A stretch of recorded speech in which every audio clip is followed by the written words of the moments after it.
Pimples के problems, skin quality से हर कोई डर चुका है आज। इसलिए डॉक्टर आंचल पंत के साथ हमारी ये वाले कॉन्वर्सेशंस बहुत ज़्यादा ज़रूरी है। सारे भारतीय गर्लफ्रेंड्स अपने बॉयफ्रेंड्स को क्यों कहते हैं कि सनस्क्रीन लगाओ? क्योंकि हमारे स्किन इतना प्रोन होता है टू डेवलप डार्क स्पॉट्स। जितना हम धूप से बचे उतना हमारा स्किन बेटर रहता है। डार्क स्पॉट्स को झट से निकालने के लिए एक एमडी डॉक्टर की एडवाइस क्या है? नींबू का रस लगाने से कुछ नहीं होगा। प्लीज नींबू ना लगाए, वो एक्चुअली स्किन को और सेंसिटिव बना देता है towards effect of the sun. Orange के पील को क्रश करके अपनी स्किन में लगाना, एप्पल साइडर विनेगर स्किन में लगाना, बिल्कुल भी ऐसा चीज ना करें। अब हम बात करेंगे सबसे वियर्ड फेस मास्क के बारे में। जो मैंने इंटरनेट में देखा है, वो मेंस्ट्रुअल ब्लड लगाने वाला जो ट्रेंड आया था, oh my god, like please नहीं, ऐसी चीजें बिल्कुल भी नहीं करनी चाहिए। Just stick to conventional good old moisturiser and sunscreen. एक बहुत कॉमन इंडियन प्रॉब्लम है which is sunken eyes and dark circles. Indian facial structure is such that we are just prone to develop dark circles. अगर आपकी आंखों के नीचे गड्ढे हैं तो वो क्रीम से नहीं जाएंगे, उसमें फिर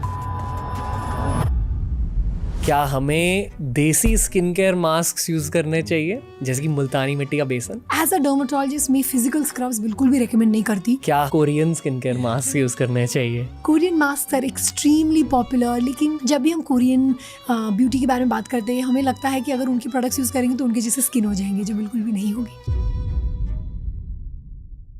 दोस्तों, जब आप मीडिया इंडस्ट्री में काम करते हो, आपकी स्किन आपकी एक स्किल बन जाती है। तो मीडिया इंडस्ट्री से जो चीज़ें आप स्किन केयर और hair care and generally looks के बारे में सीखते हो, ऐसी एडुकेशन ना भारत के लिए एक्सेसिबल अक्सर नहीं होती, क्योंकि जो हमारे देश के बेस्ट डर्मैट्स हैं थोड़े से महंगे होते हैं।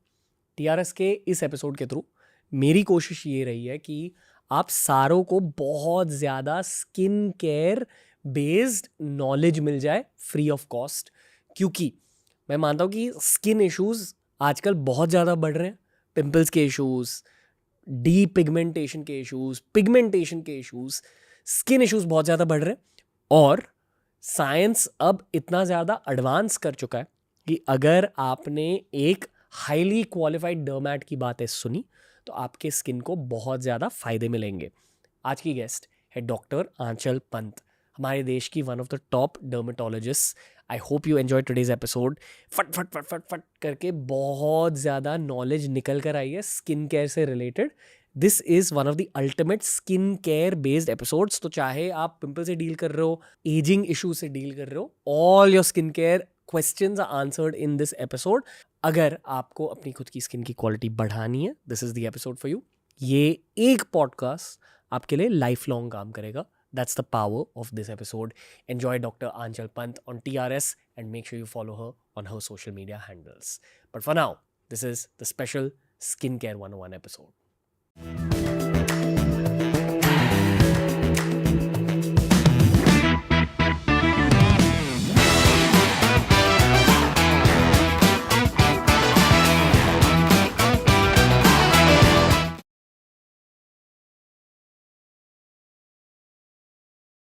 आज TRS पर एक स्किन केयर स्पेशल है, हर किसी के लिए, क्योंकि हर कोई डर चुका है। डॉक्टर आंचल पंत, आपका स्वागत है। Thank you. आप एक एम्स के ग्रेजुएट हो, वो सुनकर मैं डर गया। पर मैं ये भी कहना चाहूँगा कि अपनी खुद की स्किन क्वालिटी, अपनी खुद की एजिंग प्रोसेस और पिंपल्स के प्रॉब्लम से हर कोई डर चुका है आज, specially 90s kids, 2000s kids. हम सभी को स्किन केयर रिलेटेड प्रॉब्लम्स का सामना करना पड़ रहा है। इसलिए डर्मैट्स के साथ हमारी ये वाले कॉन्वर्सेशंस बहुत ज़्यादा ज़रूरी है। आपका स्वागत है TRS में। Thank you so much. 2 सवाल मुझे साथ में पूछना है। पहला सवाल ये है कि बहुत सारे लिसनर्स स्टूडेंट्स हैं, यंग प्रोफेशनल्स हैं, तो उनके दिमाग में हेल्थ केयर या स्किन केयर के बारे में सोचने से पहले बजट्स के सवाल आते हैं। तो बेसिकली कैसे पता रहता है कि किस डर्मेटोलॉजिस्ट के पास जाना चाहिए इन टर्म्स ऑफ बजट? मतलब मान लो किसी की कंसल्टेशन फ़ी 500 रुपीज़ की है और दूसरे डर्मेटोलॉजिस्ट की 5000 की है, तो एज अ कंज्यूमर आपको क्या ध्यान में रखना चाहिए? ये फर्स्ट हाफ है सवाल का। और सवाल का दूसरा हिस्सा ये है कि एज अ पेशेंट आपको कब डर्मैट को विजिट करना चाहिए, क्योंकि बहुत सारी चीज़ें आप घर पे बैठ के सॉल्व कर सकते हो। तो इन दोनों सवालों को आंसर कर दीजिए। तो अगर आप कंसल्टिंग फ़ीस के बारे में बात कर रहे हो तो ये डॉक्टर के एक्सपीरियंस के ऊपर और कहाँ प्रैक्टिस कर रहे हैं उसके ऊपर डिपेंड करता है। जैसे कि यूजुअली 10 इयर्स के ज़्यादा अगर एक्सपीरियंस्ड डर्मेटोलॉजिस्ट है तो वो यूजुअली 1500 to 3000 रुपीज़ का उनका कंसल्टिंग फ़ीस होता है। और मेट्रोपॉलिटन सिटीज़ में थोड़ा ज़्यादा होता है उनका consulting fees compare to smaller cities, तो उसके ऊपर भी डिपेंड करता है।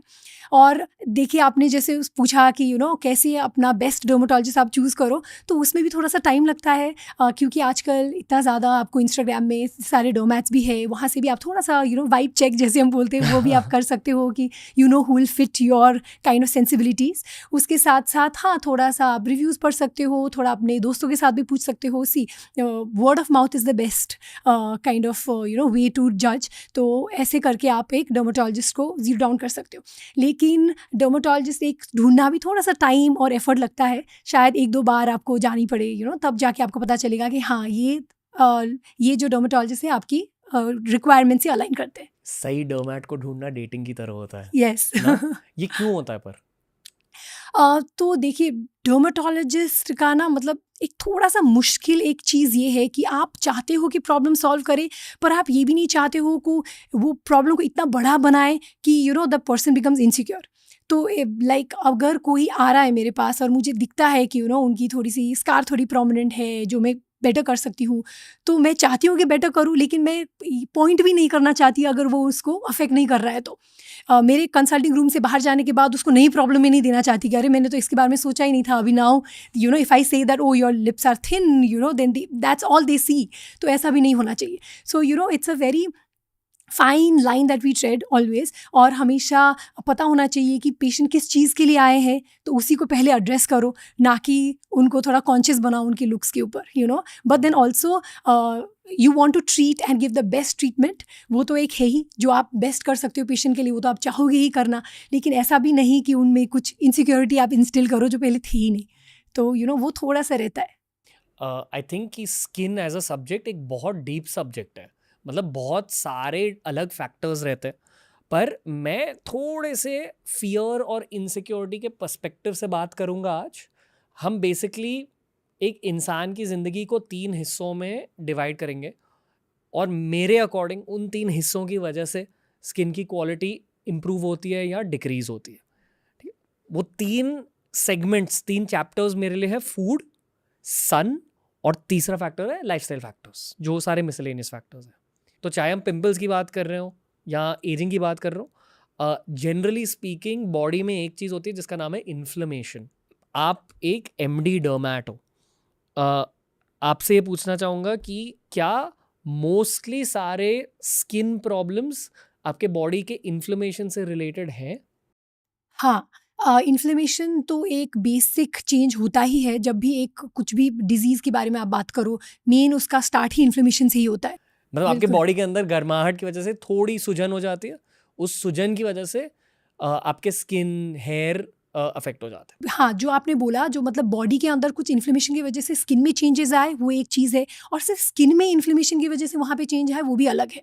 तो ऐसा नहीं है कि सारी स्किन की डिजीज़ेज़ आपकी इंटरनल ऑर्गन्स को अफेक्ट करके ही होती है, ऑफ कोर्स नॉट। कुछ चीज़ें और बहुत सारी स्किन डिजीज़ ऐसे होते हैं सिर्फ स्किन को अफेक्ट करती है और सिर्फ स्किन के लेवल में इन्फ्लेमेशन होती है, तो वो भी है। ओके, मैंने बहुत बार इसके बारे में बात करी है शो पर कि मेरे खुद के बहुत ज़्यादा पिंपल्स होते थे 20s के दौरान, मतलब अप टिल एज 28 29, और मैंने बहुत सारे चीज़ों को ट्राई किया। फाइनली मैंने खुद का एक सिस्टम बना दिया कि इन फूड्स की वजह से, इन फैक्टर्स की वजह से मुझे पिंपल्स हो रहे हैं। और अब क्योंकि मैं एक मीडिया प्रोफेशनल हूँ, मेरा काम ऑन स्क्रीन का रहता है, मैं बहुत ध्यान से अपने फूड्स को सिलेक्ट करता हूँ, अपनी लाइफस्टाइल को डिज़ाइन करता हूँ।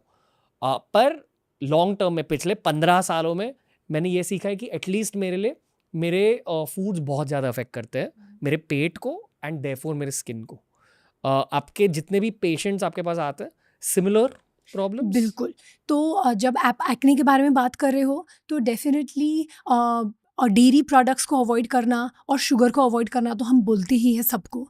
एंड स्टडीज़ में भी प्रूव किया गया है कि जो डेयरी प्रोडक्ट्स है वो बॉडी में हार्मोन्स को बढ़ाता है, एंड्रोजन्स को बढ़ाता है, फिर वो स्टिमुलेट करता है आपके ग्लैंड्स को थोड़ा और ज़्यादा ऑयल बनाने के लिए। और milk insulin like growth factor वो भी बढ़ाती है बॉडी में, तो उससे भी वो जो सिबेशियस ग्लैंड है जो तेल बनाता है उसकी सिक्रीशन स्टिमुलेट होती है, तो उससे भी एक्ने ज़्यादा बढ़ते हैं।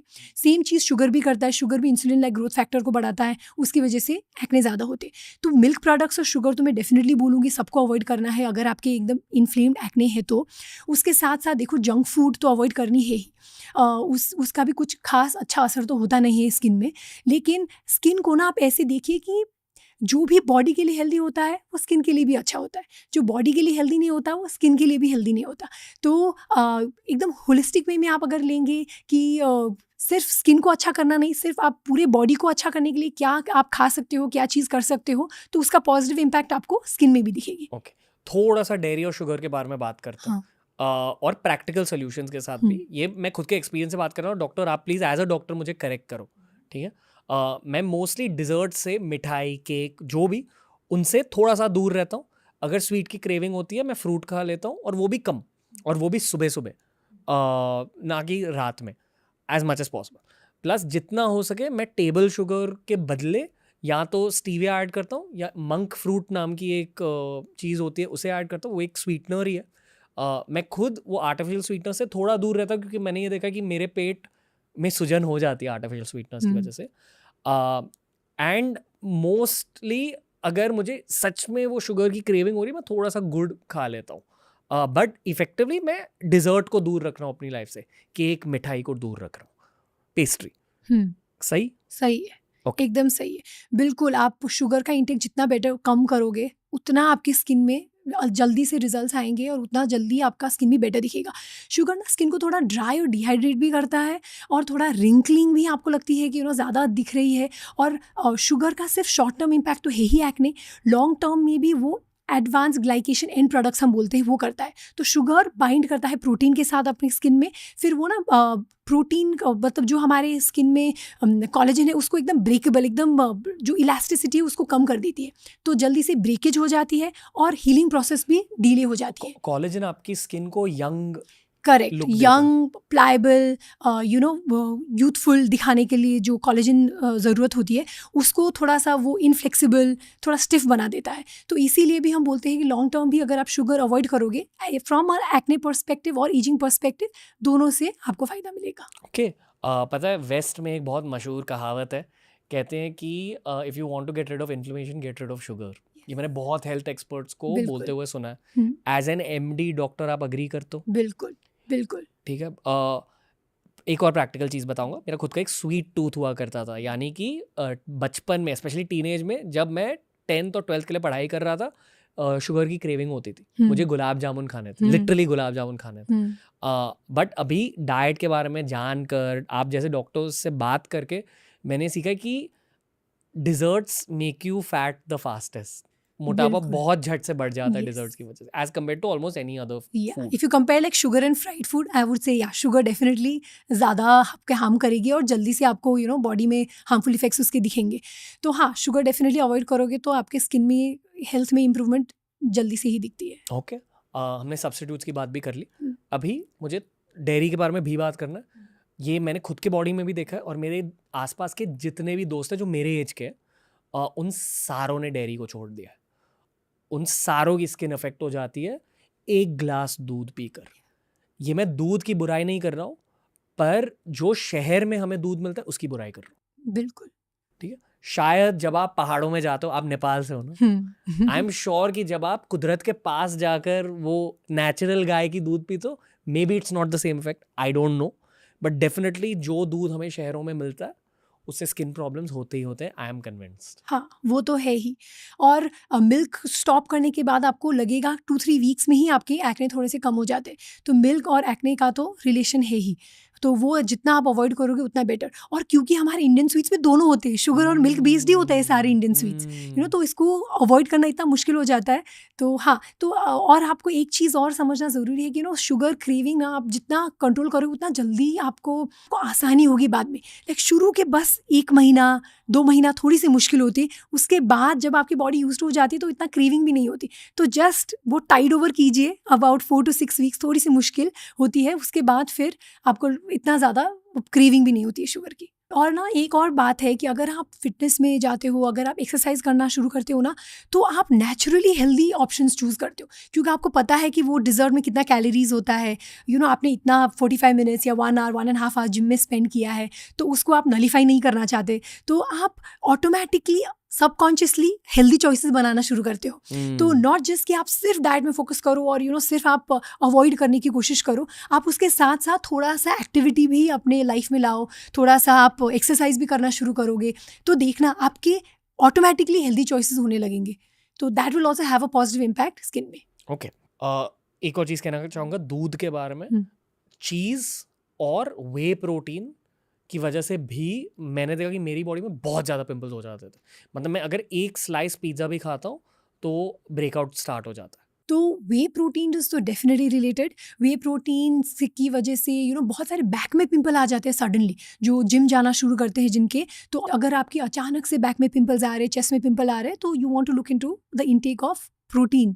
That is also one of the reasons, way protein that you talking about. Yes, और पिज्ज़ा तो मतलब पूरी कॉम्बिनेशन हो गई, उसमें है मैदा भी, उसमें फिर है टमेटो का सॉस, फिर है चीज़, तो that whole combination definitely can be a little inflammatory, वो तो है। ओके, एक और चीज़ कहना चाहूँगा कि जो भी गाइडलाइंस हम यहाँ दे रहे हैं ये एक्ने प्रोन स्किन के लिए। Yes. कुछ लोगों को दूध पीने के बाद भी कुछ नहीं होता। आई डोंट नो व्हाई। तो जेनेटिक्स का तो इम्पैक्ट है ही। आपकी बॉडी में कुछ चीज़ कैसे रिएक्ट करेगी, मेरी बॉडी में कैसे रिएक्ट करेगी, वो बिल्कुल अलग होती है। तो इसीलिए जो हम जनरलाइज्ड जो स्टेटमेंट्स बनाते हैं उसमें भी थोड़ा सा नुआंस होना ज़रूरी है, क्योंकि हम जो भी गाइडलाइंस देते हैं वो बहुत सारे लोगों को स्टडी करने के बाद करते हैं। तो जब भी मैं कुछ बताती हूँ लोग बोलते हैं कि नहीं, मेरी मदर ने तो ये किया है, उनमें तो कुछ इम्पैक्ट नहीं आया, मेरी दादी ने ये किया है, उनमें कुछ इम्पैक्ट नहीं आया। लेकिन ऐसा नहीं होता है। अब हर इंसान का जेनेटिक इम्पैक्ट अलग होता है, जेनेटिक मेकअप अलग होता है, उनमें कैसा चीज़ें इम्पैक्ट करती है वो भी अलग होती है, तो वो समझना भी ज़रूरी है। लेकिन बहुत लोगों को स्टडी करने के बाद जो भी इन्फ्रेंस निकला है उसके बारे में अगर हम बात करें तो डेफिनेटली शुगर और मिल्क इन्फ्लेमेटरी होती है, वो जितना आप कम करो उतना बेटर। ओके, एक आखिरी सवाल डेयरी से रिलेटेड। मैं आज भी पनीर खाता हूँ प्रोटीन के लिए। पनीर की वजह से मेरे चेहरे पर कुछ नहीं होता।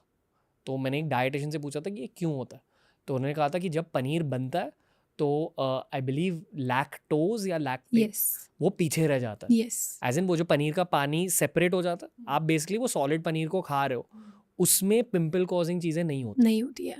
Correct? Paneer is safe, yes, paneer you can take, not a problem. For that matter even curd is also fine. Same logic. Yes. कि जब आप दही या पनीर बना रहे हो तो वो जो पानी पीछे रह जाता है वही पानी आपको पिंपल्स दे सकता है। तो वही पानी का कॉन्सेंट्रेशन ही तो होता है वही प्रोटीन के जो पाउडर्स बनते हैं। तो हाँ, तो अगर आप protein in the form of paneer ले रहे हो that's fine, should not be a problem. उसी पानी को वे कहते हैं ना? ओके, ठीक है, मूविंग ऑन। क्या हम अब भी फूड और स्किन के लिंकेज को ज़्यादा समझ रहे हैं साइंटिफिकली स्पीकिंग? हम पूरी तरह से समझ नहीं पाए हैं अभी तक भी उसमें बिल्कुल और ज़्यादा स्टडीज़ चाहिए और ज़्यादा रिसर्च चाहिए, और वो लिंक हमें पूरा पाथवे पता करने में अभी और टाइम लगेगा एग्जैक्ट लेकिन ये 2 चीज़ें का तो है ही लिंकेज। लेकिन हाँ, बाकी चीज़ों का क्या इम्पैक्ट रहेगा वो उसमें और ज़्यादा स्टडीज़ करने की डेफिनेटली ज़रूरत है। ओके, हमें बहुत सारी चीज़ों के बारे में बात करना है, इसलिए एक आखिरी सवाल पूछूंगा आपको फूड रिलेटेड, और वो सवाल है दारू के बारे में। क्या शराब और स्किन की क्वालिटी लिंक्ड होती है? एब्सोल्युटली लिंक्ड होती है। आप नोटिस करोगे after 1 night of heavy drinking, next day आप सुबह अपने चेहरे को देखना कैसा फील करता है, वो ड्राई स्ट्रेची, आपके आंखों के नीचे पफीनेस आती है, आई बैग्स थोड़े प्रोमिनेंट हो जाते हैं, आपकी स्किन एकदम ड्राई लगती है, लिप्स ड्राई लगती है, तो वो तो इम्पैक्ट होती ही है, स्किन में चेंजेस आते ही है। तो देखो, alcohol is also inflammatory at the end of the day, तो उससे भी जो आपके स्किन में चेंजेस आएंगी वो तो दिखेंगे ही, और डिहाइड्रेशन, और उसके साथ साथ लॉन्ग टर्म अल्कोहल पीने का तो बिल्कुल नेगेटिव इम्पैक्ट होता है स्किन में, वो तो है। और हम वही बोलते हैं कि अगर आप हफ्ते में एक बार या महीने में एक बार भी आप ड्रिंकिंग कर रहे हो तो उसको 7/7 ORS पिए या हाइड्रेट आप प्रॉपरली करें, वो बहुत ज़्यादा ज़रूरी है। क्या आपने कहा 7/7? ORS, oral rehydration solution, okay. Next day आप ले सकते हो, उससे भी थोड़ा सा आपको स्किन को हाइड्रेशन मिलने में हेल्प करेगी। लेकिन नींबू पानी? या नींबू पानी से भी ज़्यादा it's a concoction of sugar, salt and water. Okay. तो उसका प्रॉपर प्रोपोर्शंस में अगर आप पियोगे तो बॉडी वो प्रॉपर इलेक्ट्रोलाइट्स अब्जॉर्ब कर पाती है, तो that is a better option. वरना हाँ, डेफिनेटली अल्कोहल इनटेक का तो इम्पैक्ट है ही। और हाँ, बहुत लोग ये बोलते हैं कि 1 glass of wine is good for health. ये आई थिंक काफ़ी हद तक ये मिथ बस्ट हो गई है। और हाँ, क्योंकि रेड वाइन में है फ्लेवोनॉइड्स जो होते हैं, थोड़े से एंटीऑक्सीडेंट प्रॉपर्टीज़ होते हैं उसमें, लेकिन आई थिंक हमारे पास बहुत सारी बाकी चीज़ें हैं जिससे हम एंटीऑक्सीडेंट प्रॉपर्टीज़ का इम्पैक्ट हम बेटर ले सकते हैं। तो अल्कोहल जितना आप अवॉइड करो उतना बेटर है स्किन के कंडीशन से, और डेफिनेटली। वहीं फ्लेवोनॉइड्स आपको ग्रेप से भी मिल जाएंगे, हाँ, जिससे बिल्कुल। वाइन बनता है। हाँ, उसके बदले ग्रेप्स खा लो। यस। ओके। फिर भी अल्कोहल से रिलेटेड मैं कुछ चीज़ों के बारे में पूछना चाहूँगा। मेरे एक दोस्त है द लिवर डॉक ट्विटर पे, वो शो पर भी आए, वो एक्चुअली लिवर के डॉक्टर हैं। उन्होंने इतने सारे लिवर रिलेटेड केसेस देखे हैं अपनी लाइफ में कि अब वो 1 ग्लास वाइन भी साल में एक बार भी पीते नहीं। मतलब वो पूरी तरह से टी टोटलर बन चुके। मैं भी पूरा टी टोटलर हूँ काफ़ी सालों से। मेरी वजह ये थी कि मुझे मसल मास बढ़ाना था, मुझे बस हेल्दी रहना था, क्योंकि एक आदमी का टेस्टोस्टेरोन बहुत ज़्यादा अफेक्ट हो जाता है। आई एम श्योर कि विमेन के हार्मोनल सिस्टम्स भी अफेक्ट हो जाते हैं, राइट? बिल्कुल, यस। एज अ डॉक्टर आप अल्कोहल से रिलेटेड आइडियल एडवाइस क्या दोगे और प्रैक्टिकल एडवाइस क्या दोगे? Ideal advice would obviously be not to consume, and practical advice would be कि हफ्ते में 2 ड्रिंक से ज़्यादा ना ले। 2 ड्रिंक से ज़्यादा? या हफ्ते में एक बार कौन से लेना ड्रिंक? तो हम यूजुअली बोलते हैं कि अगर आप बियर पी रहे हो तो 2 पाइंट से ज़्यादा नहीं। और अल्कोहल के साथ साथ जो इनिबिशन आती है ना, उसके बाद आप भूल जाते हो, डाइट भी भूल जाते हो, आप कुछ भी खाने लग जाते हो, you do that unhealthy snacking and munching, उसका भी गलत इम्पैक्ट होता है। देखो, अल्कोहल में तो है ही शुगर, तो वो तो प्रॉब्लम करेगा ही। उसके साथ साथ because of the choices that you make जब आप इनिब्रिटेड स्टेट में होते हो, तो that causes also has a negative impact on the health. तो हाँ, ये तो दोनों वे से जितना आप अवॉइड करो उतना बेटर। आप कोई भी प्रोसेस्ड खाना खा लो, उसमें से बॉडी में कुछ ना कुछ डैमेज तो होगा।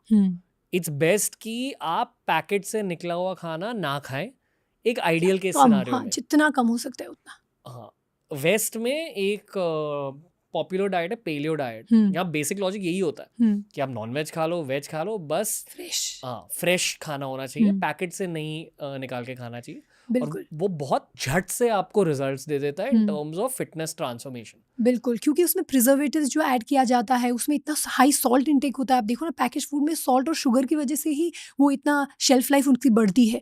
तो वो आप इतना इंटेक करोगे तो डेफिनेटली हम बहुत ज़्यादा शुगर की हार्मफुल इफेक्ट्स के बारे में बात करते हैं, लेकिन excess salt also has a lot of harmful impact on the body.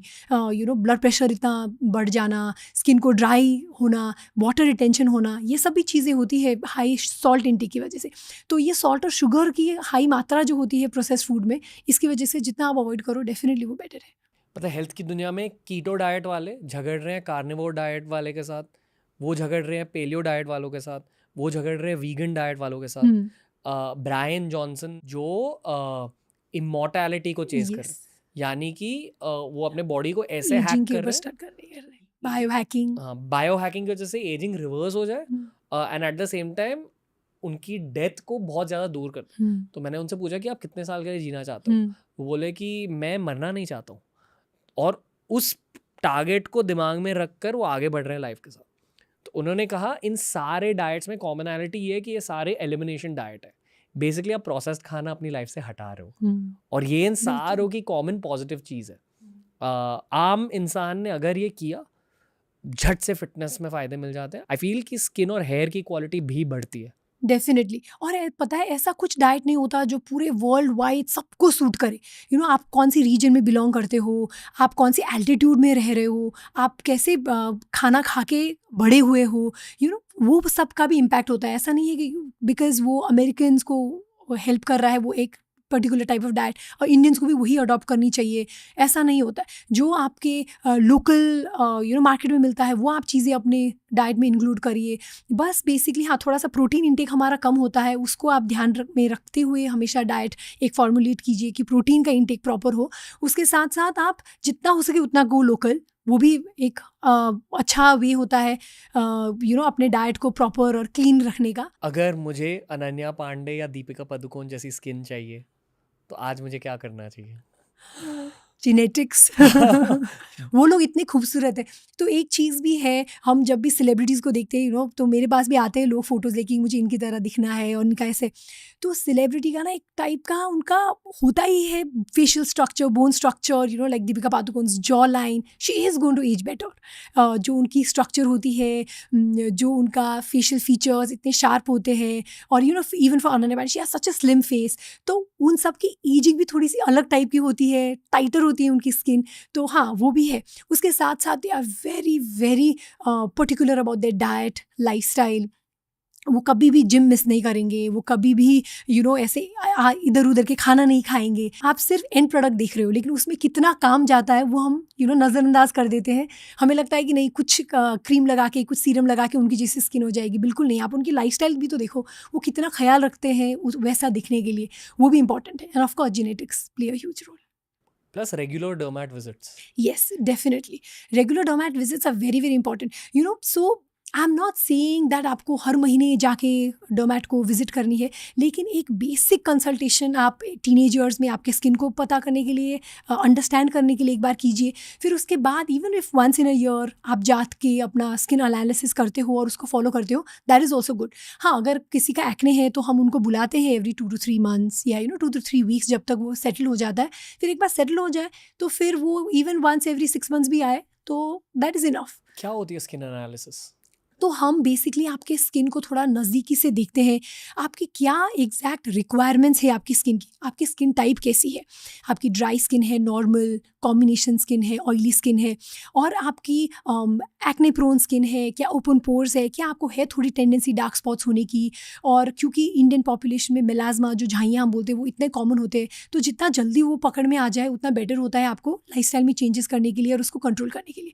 तो हमेशा एक a basic consult in your teenage years and in early 20s can be really helpful, ताकि वो थोड़े से जो ट्रिगर्स हैं हम तभी के तभी सप्रेस कर ले और आपके स्किन को प्रॉपरली एग्जामिन करने के बाद एक रूटीन फॉलो करे, तो उसका इम्पैक्ट और उसका रिजल्ट्स डेफिनेटली बेटर होते हैं। जो मैंने पहले आपसे पूछा कि as a consumer, as a patient, आपको कब डर्मैट के पास जाना चाहिए, मतलब इन व्हाट कंडीशन?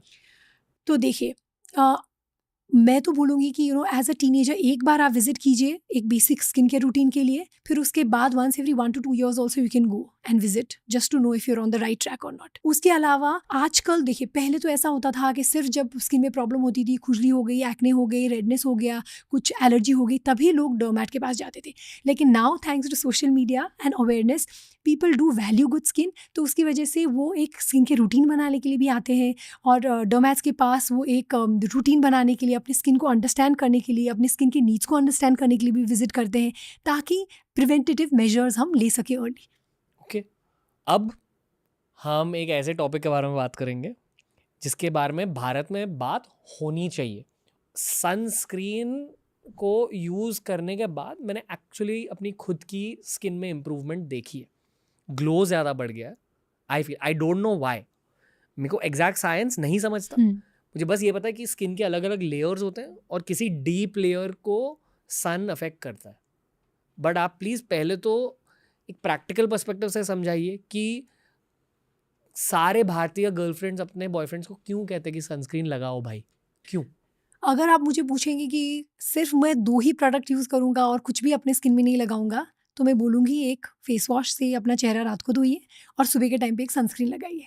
ये तो एकदम बेसिक चीज़ होती है। उसके साथ अगर मॉइस्चराइज़र भी लगाओगे तो बेस्ट, तो धूप से बचना बहुत ज़्यादा ज़रूरी होता है। डर की बात नहीं है, ऑफ कोर्स डरना तो नहीं चाहिए, लेकिन सावधानी परखनी चाहिए। और क्योंकि हमारे स्किन इतना प्रोन होता है टू डेवलप डार्क स्पॉट्स, जितना हम धूप से बचे उतना हमारा स्किन बेटर रहता है। क्या भारतीय स्किन ज़्यादा अफेक्ट हो जाती है? हाँ, बिल्कुल, क्योंकि देखिए जो हमारे स्किन होता है उसमें 2 लेयर होते हैं, ऊपर की एपिडर्मिस और नीचे की डर्मिस। एपिडर्मिस के जो सबसे नीचे का भाग होता है बेसल लेयर, उसमें होते हैं मेलानोसाइट्स जो बनाती है मेलानिन। तो जब भी आप धूप में जाते हो तो ये मेलानोसाइट्स और ज़्यादा एक्टिव होते हैं, मेलानिन बना लेते हैं और उसकी डिस्ट्रीब्यूशन भी ज़्यादा हो जाती है। तो वो और ज़्यादा फैलती है, ऊपर आती है स्किन की, तो इसकी वजह से डार्कनिंग होती है। तो टैनिंग से बचना, डार्क स्पॉट्स से बचना, अगर आपकी एक्ने है और वो डार्क स्पॉट छोड़ रही है तो उसके टाइम पे भी आपको सनस्क्रीन लगाना बहुत ज़्यादा ज़रूरी हो जाता है, ताकि वो डार्क स्पॉट ना छोड़े। और हमारी स्किन में जैसे हम एज करते हैं ना, डलनेस और अनइवन स्किन टोन और ज़्यादा प्रोमिनेंट होती है वर्सेस रिंकलिंग। तो जो स्किन की क्वालिटी जो डिटेरियोरेट होती है सन की वजह से, वो सारे इफ़ेक्ट्स को हम कम कर सकते हैं अगर हम सनस्क्रीन रेगुलरली यूज़ करते हैं तो। ओके, हमारी टीम ने एक्चुअली फ़ोटो ढूँढी है। ये मैंने सालों पहले देखी थी, but I didn't believe it. तो फ़ोटो देखकर आप ही समझाइए कि एग्ज़ैक्टली क्या ओह है? या! कहा ये जा रहा है बहुत ही इंटरेस्टिंग फ़ोटोग्राफ है। 28 years of sun exposure made the left side of this truck driver's face look right. 20 years older. Hmm, basically ये इंसान ट्रक चलाता है और सिर्फ एक ही साइड से धूप उनके चेहरे को करेक्ट। हिट करती है। तो दोनों साइड में इतना ज़्यादा फ़र्क है। हुँ। ये साइंटिफिकली पॉसिबल है? बिल्कुल। तो देखिए बहुत टाइम तक डिबेट चल रहा था कि सन स्क्रीन एक्चुअली ज़रूरत है कि नहीं, सन का एक्चुअली क्या होता है इम्पैक्ट स्किन में। तो ये फ़ोटो काफ़ी लैंडमार्क है, हम भी जब पढ़ाई कर रहे थे तो ये फ़ोटोज़ हमें हमेशा दिखाया जाता था और कॉन्फ्रेंसेस में हमें ये देखने को मिलता है कि this was like kind of a watershed moment, कि हाँ, कैसा होता है देखो सन का इम्पैक्ट अपने स्किन में। तो सन से सिर्फ डार्क स्पॉट्स ही ज़्यादा नहीं दिखते, उससे कोलेजन ब्रेक डाउन भी होता है, आपको उस टाइम में रिंकलिंग भी ज़्यादा दिखती है, स्किन की हीलिंग प्रोसेस भी थोड़ा सा ऑल्टर हो सकती है। तो डेफिनेटली सनस्क्रीन लगाना और धूप से बचना कितना ज़्यादा इंपॉर्टेंट है, ये दर्शाता है ये फ़ोटो। और देखिए ना, वो सिर्फ स्किन में चेंजेस ही नहीं, उनकी सैगिंग, उनका ड्रूपिंग ऑफ द आईलिड कितना है उस साइड में, और थोड़ा सा हेयर और आईब्राउज़ के हेयर के लॉस भी है उस साइड में जहाँ पे सन की एक्सपोज़र ज़्यादा है। तो बहुत सारे लेवल्स में चेंजेस देखने को मिलता है। So yes, so that this photo is proof that how important using sunscreen is. Okay. पर सिर्फ हमारी देश की लड़कियां सनस्क्रीन यूज़ करती हैं, लड़के इतने ज़्यादा यूज़ नहीं करते। हाँ, उनको शायद ये भी नोशन है कि सनस्क्रीन बहुत चिपचिपा लगने लगता है। और आजकल, हाँ, पहले ऐसा था कि सनस्क्रीन्स थोड़े से चिपचिप होते थे, थोड़ा वाइट कास्ट छोड़ता था जो लड़कों को नहीं पसंद थे। लेकिन आजकल के जो सनस्क्रीन्स हैं मार्केट में, जो है वो जेल बेस्ड होते हैं, बहुत लाइट वेट होते हैं, बिल्कुल आपको नहीं लगेगा कि आपने कुछ स्किन में लगाया है, चिपचिपा भी नहीं लगेगा, ऐसा भी नहीं लगेगा कि एकदम स्वेटिंग हो रही है आपकी स्किन। तो सही सनस्क्रीन अगर आप यूज़ करोगे तो डेफिनेटली आपको उसकी रिजल्ट्स भी दिखेंगे और आपको अच्छा लगेगा यूज़ करना। लेकिन हाँ, हैबिट तो बनानी ही पड़ेगी। ओके, मैंने हमारे ऑफिस के सारे लड़कियों से पूछा कि आप कौन सा सनस्क्रीन यूज़ करते हो। वो सारे लैक्मे की एक सनस्क्रीन आती है, वो यूज़ करते हैं। आई एम अज्यूमिंग कि लैक्मे सनस्क्रीन की तरह के सनस्क्रीन्स इंडियन स्किन के लिए सूटेड है। आप जब भी सनस्क्रीन चूज़ करो तो थोड़ा रेप्यूटेबल ब्रांड चूज़ करें जो है मार्केट में थोड़े टाइम से, जैसे कि लैक्मे हो गया, पॉन्ड्स हो गई, विच मेक्स गुड सनस्क्रीन्स। तो आपको पता है कि उसने प्रॉपर रिगरस टेस्टिंग किया है, रेगुलर वे में उनका क्वालिटी कंट्रोल हो रही है, लैब टेस्टिंग हो रही है, टू मेक श्योर कि जो SPF बॉटल में लिखा है वो एक्चुअली डिलीवर करती है वो। तो ये सब सारी चीज़ें भी मायने रखती है when you are choosing a sunscreen. SPF क्या होता है? तो SPF होता है सनबर्न प्रोटेक्शन फैक्टर। तो ये दर्शाता है कि आपके स्किन को वो सनस्क्रीन कितना प्रोटेक्ट कर रही है। तो ये कैसे कैलकुलेट होता है कि सनस्क्रीन एक बार लगाया, फिर आपको UV एक्सपोजर दिया जाता है और फिर देखा जाता है कि कितने टाइम के बाद आपके वहाँ पे लालपन आ रहा है, कितना डोसेज में आपका वहाँ लाल हो रहा है स्किन। और ये रेशियो होता है जहाँ पे सनस्क्रीन लगाया उसके बाद कितना लाल हो रहा है, और जिस एरिया में सनस्क्रीन नहीं लगाया वहाँ कितना लाल हो रहा है। तो ये रेशियो का जो नंबर निकलता है उसको हम बोलते हैं SPF। वाह, तो ये एक्चुअली ह्यूमंस में टेस्ट किया जाता है और फिर जाके हम SPF का नंबर निकालते हैं। तो इसीलिए जब भी आप एक सनस्क्रीन खरीदने जाओ तो उसमें SPF का वैल्यू देखना बहुत ज़्यादा इंपॉर्टेंट हो जाता है, क्योंकि हमारे स्किन में रेगुलर बेसिस में आप यूज़ करोगे तो SPF 30। अगर आपकी स्किन थोड़ी सी प्रोन है टूवर्ड्स डार्क स्पॉट्स, जैसे कि हमारी इंडियन स्किन टाइप होती ही है, एशियन स्किन टाइप, तो ऐसे केसेस में SPF 50 यूज़ करना ज़्यादा ज़रूरी रहता है। ओके। यहाँ ब्रांड्स झूठ बोल सकते हैं? हाँ, तो ऐसा टेस्टिंग में काफ़ी पाया गया है कि जो उन्होंने पैकेजिंग में लिखा है SPF 50 SPF आजकल तो 60 100, तो वो एक्चुअली जब टेस्टिंग किया तो वो 25 भी नहीं था या 20 भी नहीं थी, तो ऐसा भी पाया गया है। यस, तो इसी टाइम पे going for reputed brands makes difference. जो मार्केट में है काफ़ी टाइम से, वो प्रॉपर क्वालिटी टेस्टिंग करे और वो ह्यूमंस में टेस्टिंग करे और प्रॉपर मेंटेन हो उनकी quality process, quality control process, ये ज़्यादा ज़रूरी रहता है। इसीलिए आप ऐसे सनस्क्रीन्स चूज़ करें, जैसे आपने बोला लैक्मे भी ऐसे एक ब्रांड है जो कि प्रॉपर क्वालिटी टेस्टिंग करके ही मार्केट में आती है। तो so this is a good sunscreen then to choose. My understanding of SPF was, अगर आप मुंबई में हो तो एक कम नंबर का SPF शायद चल जाएगा, अगर आप राजस्थान गए या गोवा गए, बीच के यहाँ गए, तो एक हायर नंबर का SPF चाहिए। यही है लॉजिक? यस, तो मिनिमम SPF 30 तो ज़रूरत है ही। अगर आप बीच में एक्सपोजर है आपकी और आपको पता है कि आप लंबे समय के लिए धूप में रहने वाले हो, तो डेफिनेटली SPF 50 तो आप यूज़ करें। उसके साथ साथ आप एक भी और चीज़ देखिए कि वाटर रेजिस्टेंट भी हो या स्वेट रेजिस्टेंट भी हो। स्पेशली अगर आप गोवा की बात कर रहे हो, थोड़ा सा अगर आप पानी में जा रहे हो, तो आपको पता होना चाहिए कि उसमें वाटर रेजिस्टेंट वाली कॉम्पोनेंट भी होनी चाहिए, ताकि अगर आपने वाटर के साथ एक्सपोज हुए, डिप भी किया, तो वो कम्प्लीटली वॉश ऑफ नहीं हो रहा है। तो वो भी एक चीज़ देखना ज़रूरी है। Okay. जिसने भी एक बीच वेकेशन को एक्सपीरियंस किया, उन्हें सनबर्न्स भी एक्सपीरियंस करने का चांस मिला है। जब आपकी स्किन सनबर्न हो जाती है, यानी कि सूरज की रोशनी की वजह से लाल हो जाती है, जलने लगती है, exactly scientifically speaking long term damage हो रही है? बिल्कुल हो रही है। तो सन बर्न के साथ आप जितना एक्सपोज हो रहे हो ना, वो क्या है, एक टाइप का इंजरी है स्किन में, इंजरी है, और वो कंटिन्यूस अगर इंजरी चलती रही तो वहाँ पे होती है कंटिन्यूस इन्फ्लेमेशन, फिर उससे होती है ईजिंग, तो उसमें होती है और ज़्यादा कोलेजन ब्रेकडाउन। तो जितना आप सनबर्न से बचोगे, अपने स्किन को बचाओगे, उतना ज़्यादा आप अपनी स्किन को प्रोटेक्ट कर रहे हो, उतना ज़्यादा स्लो करने की कोशिश कर रहे हो ईजिंग प्रोसेस को। तो सनबर्न से तो प्रोटेक्ट करना ही है। और एक अच्छी बात ये है कि जो हमारे टाइप का स्किन टाइप होती है, उसमें बर्न्स होने के लाइकलीहुड थोड़े कम होते हैं। ऑफ कोर्स एकदम ज़्यादा सन एक्सपोजर होती है तो बर्न होती है, स्पेशली हाई ऑल्टीट्यूड, अगर आप लद्दाख जा रहे हो तो वहाँ पे सनबर्न होने के चांसेस ज़्यादा होते हैं, because of the thin ozone layer and the rays that you get, वो ज़्यादा हार्श होते हैं स्किन के लिए। लेकिन yes, so that's why protecting your skin against these UV rays is very very important to tackle dark spots भी और ageing के इम्पैक्ट भी। ओके, आपने कहा कि कोलेजन ब्रेकडाउन होता है ना, कोलेजन होता क्या है? जैसे मैंने बोला, स्किन में 2 लेयर होते हैं, ऊपर की एपिडर्मिस और नीचे की डर्मिस। तो डर्मिस में मेनली होते हैं कोलेजन और इलास्टिन। वो एक ना मेश जैसा बनाता है स्किन में, ताकि उसको स्ट्रक्चर देता है, स्किन को स्ट्रक्चर जो देता है वो है कोलेजन और इलास्टिन। तो जब कोलेजन की ब्रेकडाउन होने लगती है तो स्किन में थोड़ी सैगिंग होना, ओपन पोर्स ज़्यादा दिखना, फाइन लाइन्स एंड रिंकल्स ज़्यादा दिखना, वो सारे चेंजेस आते हैं। उससे स्किन थोड़ी एज्ड, लेदरी वैसे दिखने लगती है। टाइटनेस? यस, तो टाइटनेस कम होने लगती है जब भी कोलेजन में ब्रेकडाउन होती है। तो जब हेल्दी कोलेजन होता है स्किन में, तो उस टाइम पे स्किन टाइट दिखती है, जैसे कि हम देखते हैं इन किड्स, इन बेबीज। वही पूछना, मतलब बेबीज में ज़्यादा कोलेजन होता है? यस, कोलेजन भी ज़्यादा होता है, ऑफकोर्स फैट कंटेंट भी होता है। फैट भी एक हिस्सा होता है हमारे स्किन को यूथफुल दिखाने के लिए, जो विथ एज थोड़ी सी फैट की भी कमी हो जाती है, और फैट पैड्स भी चेंज हो जाते हैं, मतलब थोड़े ड्रूपी होने लगते हैं, फैट पैड कंपार्टमेंट शिफ्ट हो जाते हैं। इसकी वजह से भी जाउलिंग, जॉ लाइन प्रोमिनेंस कम हो जाना, वो भी देखा जाता है। यस, लेकिन हाँ, कोलेजन और शिफ्टिंग फैट, ये 2 सबसे ज़्यादा इंपॉर्टेंट चीज़ होती है आपकी स्किन को एज दिखाने में। मैंने सुना है कि एट एज 25, यानी कि 25 साल की उम्र के बाद ही आपको एंटी एजिंग प्रोटोकॉल्स जानने चाहिए, जिसमें एक मेन चीज़ सनस्क्रीन यूज़ रहती है, दूसरी मेन चीज़ प्रोटीन इनटेक रहती है, तीसरी मेन चीज़ वही क्लीन डाइट, जिसकी बात हमने करी पॉडकास्ट की शुरुआत में। करेक्ट हो से कि जब आपकी एज 25 से ज़्यादा हो जाती है, आपको एंटी एजिंग के बारे में थोड़ा सा सोचना चाहिए। यस, बिल्कुल।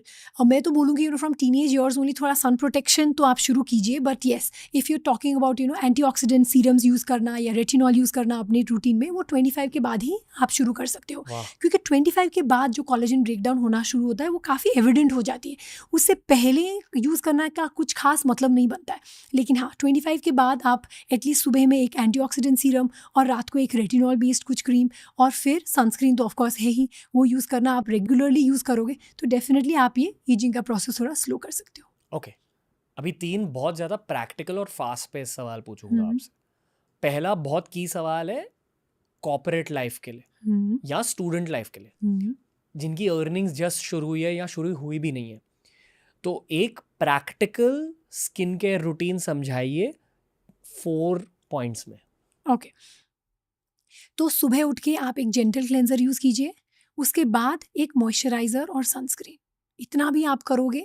This I am saying for students, for younger people who are less than 25 years of age, इतना भी आप करना। और रात को स्किन फिर से क्लीन करके एक मॉइस्चराइज़र लगा के सोना, इतना भी आप करोगे, दैट्स इनफ। हाँ, इससे भी आपको प्रोटेक्शन मिलेगी। 25 के बाद आप सुबह एक क्लेंजर यूज़ करना, उसके बाद antioxidant serum like vitamin C serum आप यूज़ कर सकते हो। अगर आपको डार्क स्पॉट्स है थोड़ा, तो आप नाइसिनामाइड सीरम भी यूज़ कर सकते हो। उसके साथ साथ एक मॉइस्चराइज़र और अ सनस्क्रीन, या अगर आपकी ऑयली स्किन टाइप है तो डायरेक्टली सनस्क्रीन भी आप यूज़ कर सकते हो। Morning routine is done. रात को फिर से चेहरा धो के आप एक रेटिनॉल क्रीम लगा सकते हो, उसके ऊपर एक मॉइस्चराइज़र, इतना भी करोगे बहुत है आपके स्किन को मेंटेन रखने के लिए। इससे ज़्यादा आपको कुछ एक्स्ट्रा चाहिए ही नहीं। ओके, दूसरा सवाल, जो हमारे देश के सबसे अमीर लोग होते हैं वो अपने स्किन केयर रूटीन में क्या करते हैं? वो यूज़ करते हैं थोड़े से ग्रोथ फैक्टर्स, पेप्टाइड्स, ऐसे होते हैं सीरम्स जिसमें प्लांट एक्सट्रैक्ट्स होते हैं जो आपके स्किन के कोलेजन को थोड़ा सा रिजुविनेट करता है, वो भी डेफिनेटली यूज़ करते हैं। Along width of course a good diet और बहुत सारे स्किन ट्रीटमेंट्स, जैसे कि स्किन बूस्टर इंजेक्शंस बहुत पॉपुलर है, स्किन टाइटनिंग प्रोसीजर्स होती है जिसमें लेज़र्स यूज़ करके हीट दे के हम कोलेजन स्टिमुलेट करते हैं, वो सारी चीज़ें भी होती है। तो वो उसका भी पॉजिटिव इम्पैक्ट रहता है स्किन में। तो ये ट्रीटमेंट्स भी डेफिनेटली लेते हैं on a regular basis to maintain their skin. Okay, रफली स्पीकिंग डाइट के अलावा उनका मंथली खर्चा कितना होता है? स्किन केयर में आई वुड से 15 to 20,000। 20,000 और बेस्ट क्वालिटी ट्रीटमेंट मिल जाएगी। And I am talking only about basic skin care, 20,000। उसके ऊपर अगर आप ट्रीटमेंट्स करोगे तो ट्रीटमेंट्स में आप जाओगे तो minimum another add 15 to 20,000 extra. 50,000 max. हो सकता है if you are an indulgent person, if you really value your the way your skin looks. हाँ, ओके, ये मैं ये नहीं बोल रही हूँ कि सबको इतना खर्चा करने की ज़रूरत है, बिल्कुल भी नहीं। और अच्छी बात ये है कि आजकल इतना अच्छा और इतना अफोर्डेबल चीज़ें अवेलेबल है मार्केट में, जिससे कि आप एकदम सस्ते में भी एक अच्छा स्किन केयर रूटीन बना सकते हो, thanks to so many skin care products. And इतना कॉम्पिटिटिव हो गया है कि जो कंज्यूमर है वो बेनिफिट कर रहा है इस सबसे। तो एकदम रीजनेबल प्राइस में भी आप एक प्रॉपर रूटीन बना सकते हो, तो वो तो आप कर सकते हो। बट हाँ, अगर आप इंडल्ज करना चाहो तो स्काई इज़ द लिमिट। और तीसरा सवाल, जिनकी एज रफली 25 और 35 के बीच में है, वो अक्सर एक advance skin care routine start करते हैं। मैंने भी हाल ही में एक advance skin care routine start किया है।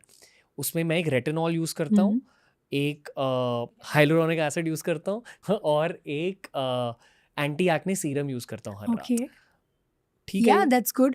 You can also after 30 years of age you can add in a peptide serum. वो पेप्टाइड सीरम। पेप्टाइड सीरम, वो भी पेप्टाइड एक ह्यूमेक्टेंट होता है जो स्किन को मॉइस्चराइज करता है, वाटर को पुल करता है, उसके साथ साथ वो सिग्नल्स भी सेंड करता है डर्मिस में ताकि कोलेजन और ज़्यादा बने। तो पेप्टाइड भी आप ऐड कर सकते हो। और अगर आपको और ज़्यादा इंडल्जेंट होना है तो फिर एक एक्सफोलिएटिंग सीरम आप यूज़ कर सकते हो वंस इन अ वीक, ताकि सेल की टर्नओवर आप बढ़ा सको। उस नाइट फिर आप रेटिनॉल नहीं यूज़ करोगे, इतना भी करोगे तो अच्छा रहेगा। ये हम सुनते रहते कि डेड स्किन सेल्स होते हैं, इसका मतलब क्या होता है? तो जो एपिडर्मिस और डर्मिस लेयर मैंने जो बोला, एपिडर्मिस का जो सबसे ऊपर का लेयर होता है उसको बोलते हैं हम स्ट्रैटम कॉर्नियम। तो वो डेड स्किन लेयर होता है। तो वहाँ पे होते हैं केराटिनोसाइट्स, और वो जब बहुत ज़्यादा ये अक्यूमुलेट हो जाते हैं तो उससे थोड़ी सी डलनेस दिखने लगती है स्किन में। और जैसे हमारी उम्र बढ़ती जाती है, ये जो सेल टर्नओवर है, जो एपिडर्मिस का सबसे लोअर लेयर से सेल ऊपर ऊपर आती जाती है, वो जो साइकिल है ना, वो थोड़ी स्लो हो जाती है। तो इसकी वजह से अगर आप एक्सफोलिएटिंग प्रोडक्ट्स यूज़ करोगे तो थोड़ा सा शेडिंग होती है और स्किन थोड़ी फ्रेश, थोड़ी यूथफुल लगने लगती है, क्योंकि वो डेड स्किन लेयर हटा देता है। तो जब डेड स्किन लेयर हटती है ना, तो तब भी कोलेजन स्टिमुलेशन भी होती है। ये डेड स्किन लेयर की वजह से पिंपल्स भी बढ़ सकते हैं? नहीं, डेड स्किन लेयर की वजह से आपकी स्किन थोड़ी सी ड्राई दिखने लगती है, डल दिखने लगती है।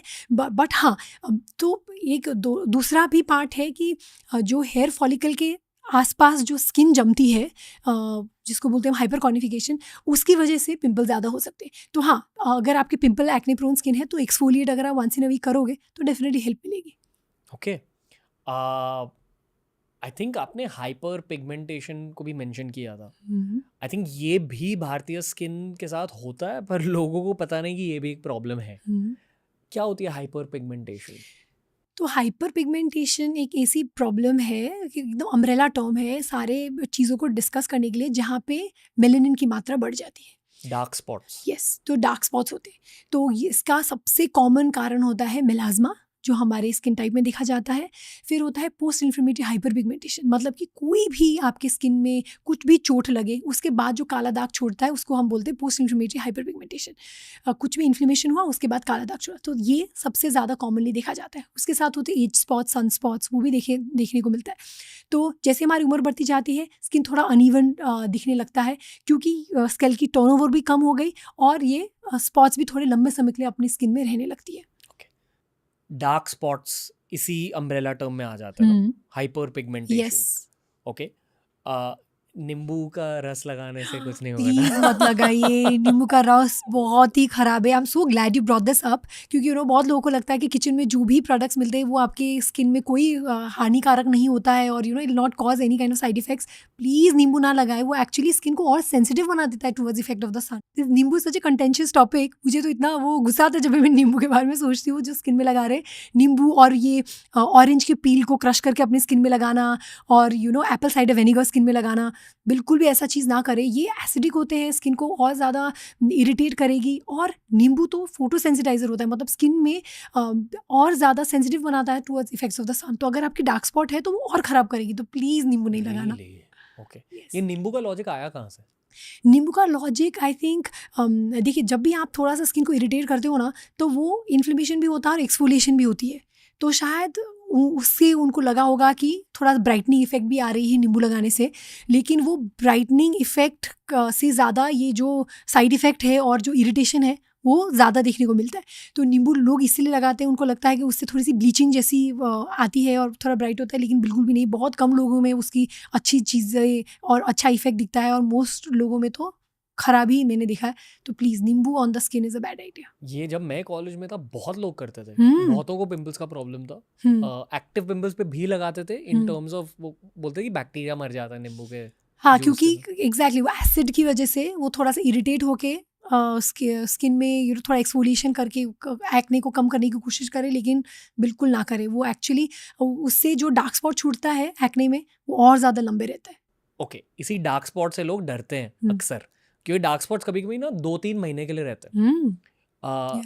गर्ल्स मेकअप यूज़ कर लेते हैं, बॉयज़ मोस्टली मेकअप यूज़ नहीं करते। तो डार्क स्पॉट्स को झट से निकालने के लिए एक एमडी डॉक्टर की एडवाइस क्या है? तो ऐसे कुछ सीरम्स यूज़ कर सकते हो आप, जिसमें हो कोजिक एसिड, अल्फा आर्बिटिन, उससे भी डार्क स्पॉट्स थोड़े लाइट हो जाएंगे। उसके साथ साथ ऑफ कोर्स सनस्क्रीन बहुत ही ज़्यादा ज़रूरी है। सनस्क्रीन में आप ऐसे कुछ इंग्रेडिएंट्स भी देख सकते हो, जैसे कि नाइसिनामाइड, जो हेल्प करता है डार्क स्पॉट्स को लाइट करने में।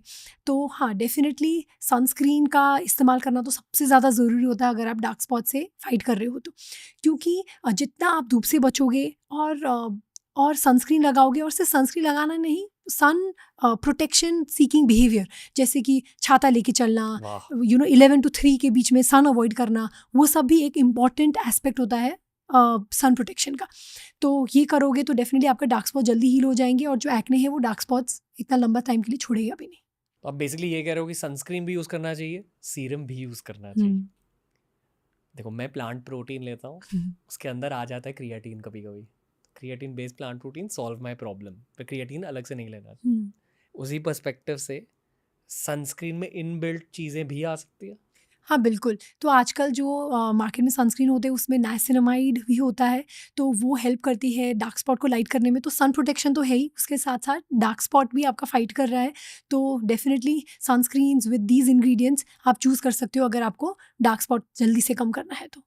मेरे ख्याल से वो लैक्मे वाला sunscreen it falls under this category. Yes, तो जो आपने बोला था कि लैक्मे सनस्क्रीन, डेफिनेटली उसमें भी होता है niacinamide. So yes, that is a good choice if you are looking to fight dark spots, क्योंकि that added niacinamide ingredient will help in reducing dark spots faster. Okay, science क्या होता है dark spot के reduction का? तो देखिए, dark spot पहले क्यों होती है? एक तो होती है कि मेलेनिन ज़्यादा प्रोड्यूस हो रही है, दूसरी होती है मेलेनिन की डिस्ट्रीब्यूशन भी बढ़ रही है, तो उसकी वजह से आपको डार्क स्पॉट दिखते हैं। तो रिड्यूस करने के 3 तरीके होते हैं। एक तो आपने सेल टर्नओवर को बढ़ाया, तो डेड स्किन है उसको जल्दी जल्दी हटाया ताकि डार्क स्पॉट जल्दी जल्दी निकल गए। फिर दूसरा होता है कि जो मेलेनिन की प्रोडक्शन को ही कम किया, तो ऐसे कुछ टायरोसिनेज इनहिबिटर्स जो हम बोलते हैं, जो एंजाइम को कम करता है जो मेलेनिन प्रोड्यूस करता है, तो मेलेनिन प्रोडक्शन कम कर दी। फिर होता है कि डिस्ट्रीब्यूशन को कम किया, तो मेलेनिन बन रहा है लेकिन उसकी डिस्ट्रीब्यूशन कम हो रही है, तो उसमें होता है ये नाइसिनामाइड जैसा इंग्रेडिएंट जो डिस्ट्रीब्यूशन को कम करती है। तो ये 3 चीज़ों से हम आपके डार्क स्पॉट को कम कर सकते हैं। Okay, any other tips on sun protection? हाँ, तो other than using sunscreen and seeking sun protection behaviour, also you can take oral antioxidants, वो भी हेल्पफुल है, स्पेशली अगर आप एंटिसिपेट कर रहे हो बीच वेकेशन या हाई ऑल्टीट्यूड ट्रैकिंग जा रहे हो, तो टेकिंग विटामिन सी टैबलेट्स और इवन एस्टाजेंथिन, ये सब का इंटेक से भी जो एंटीऑक्सीडेंट्स होते हैं वो भी आपके स्किन में मेलेनिन की प्रोडक्शन को कम करता है, सन से होने वाली स्किन में डैमेज है उसको भी कम करती है, तो एंटीऑक्सीडेंट्स कैन टेक। ये आपकी बॉडी में क्या करते हैं एंटीऑक्सीडेंट्स?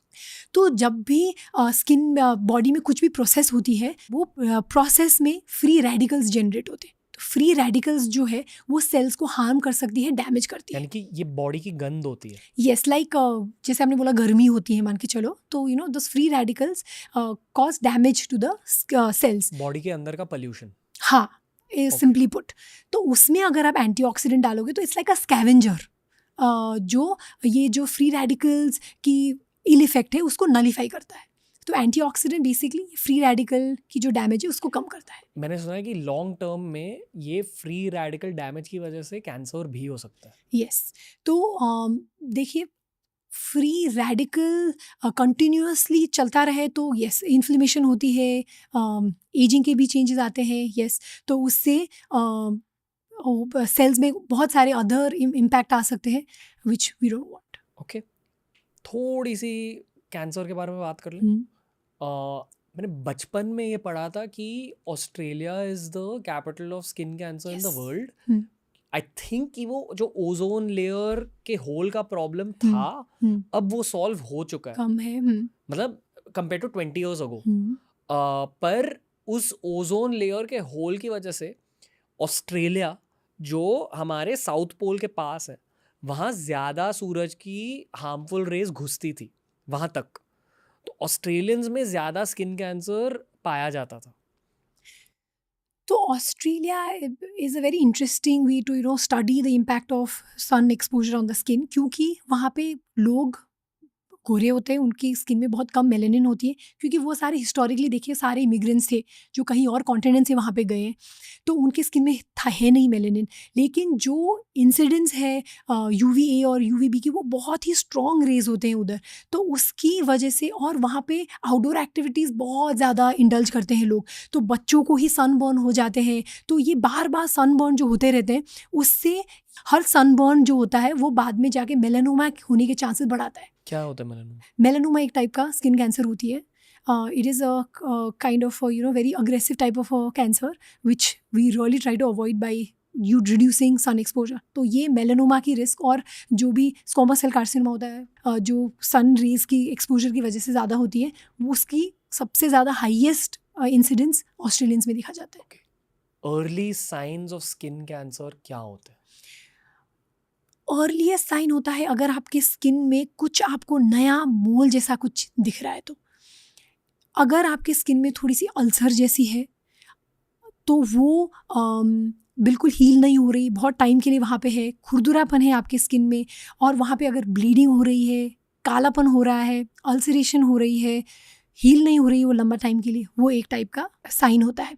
दूसरा होता है अगर आपकी मोल है और वो मोल सडनली चेंज हो गई, सडनली उसकी कलर चेंज हो गई, थोड़ा लाल हो गया, थोड़ा ब्लूइश हो गया, पहले ब्लैक था उसमें कलर चेंज लगने लगी, साइज़ बढ़ गया, उसमें आपको ब्लीडिंग दिखने लगी, वहाँ पे अल्सर बन गई, तो ये सारे चेंजेस जब आते हैं आपके एग्जिस्टिंग मोल में, तब आपको थोड़ा सतर्क होना चाहिए और इसको एग्जामिन कराना चाहिए। ओके, ये मैंने मेरे खुद के एज के लोगों के साथ बहुत ज़्यादा देखा है कि हम सारे अपने अर्ली 30s में एंटर कर रहे हैं, अब मोल्स होने लगे हैं चेहरे पर। क्यों? तिल, कुछ कुछ लोग के बहुत बड़े बड़े मोल्स फॉर्म हो रहे हैं। तो देखो, मोल्स तो is just like collection of nevomelanocytes, तो ये तो एक टाइप का तिल जो है वो तो आप स्टॉप नहीं कर सकते हो, जेनेटिक प्रिडिस्पोजिशन होता है, लेकिन ये ज़रूर देखा गया है कि जितना आप सनस्क्रीन लगाओगे उतना मोल्स होने के चांसेस थोड़े कम हो जाते हैं, जितना आप धूप से बचोगे मोल्स थोड़े से कम हो सकते हैं। मोल्स को हम कम्प्लीटली स्टॉप नहीं कर सकते बनने से, वो कम्प्लीटली जेनेटिक के ऊपर डिपेंडेंट है, लेकिन एक चीज़ अगर आप कर सकते हो वो है कि सनस्क्रीन लगाना और धूप से बचना, एक वो हो गई। दूसरा जो आपने बोला प्री डायबिटिक जो दिखता है, वो उसको बोलते हैं हम स्किन टैग्स, जो स्किन फोल्ड्स में दिखते हैं। तो डायबिटीज़ होने से पहले हमारी बॉडी में इंसुलिन की मात्रा बढ़ जाती है। डायबिटीज़ क्या होता है कि बॉडी में जो पैनक्रियाज है वो इंसुलिन बनाना ही बंद कर देता है, तो उससे पहले बहुत ज़्यादा इंसुलिन बनाता है जो बॉडी यूटिलाइज नहीं कर पाती। तो ये जब इंसुलिन की मात्रा हाई हो जाती है बॉडी में, तो स्किन मोटा हो जाता है।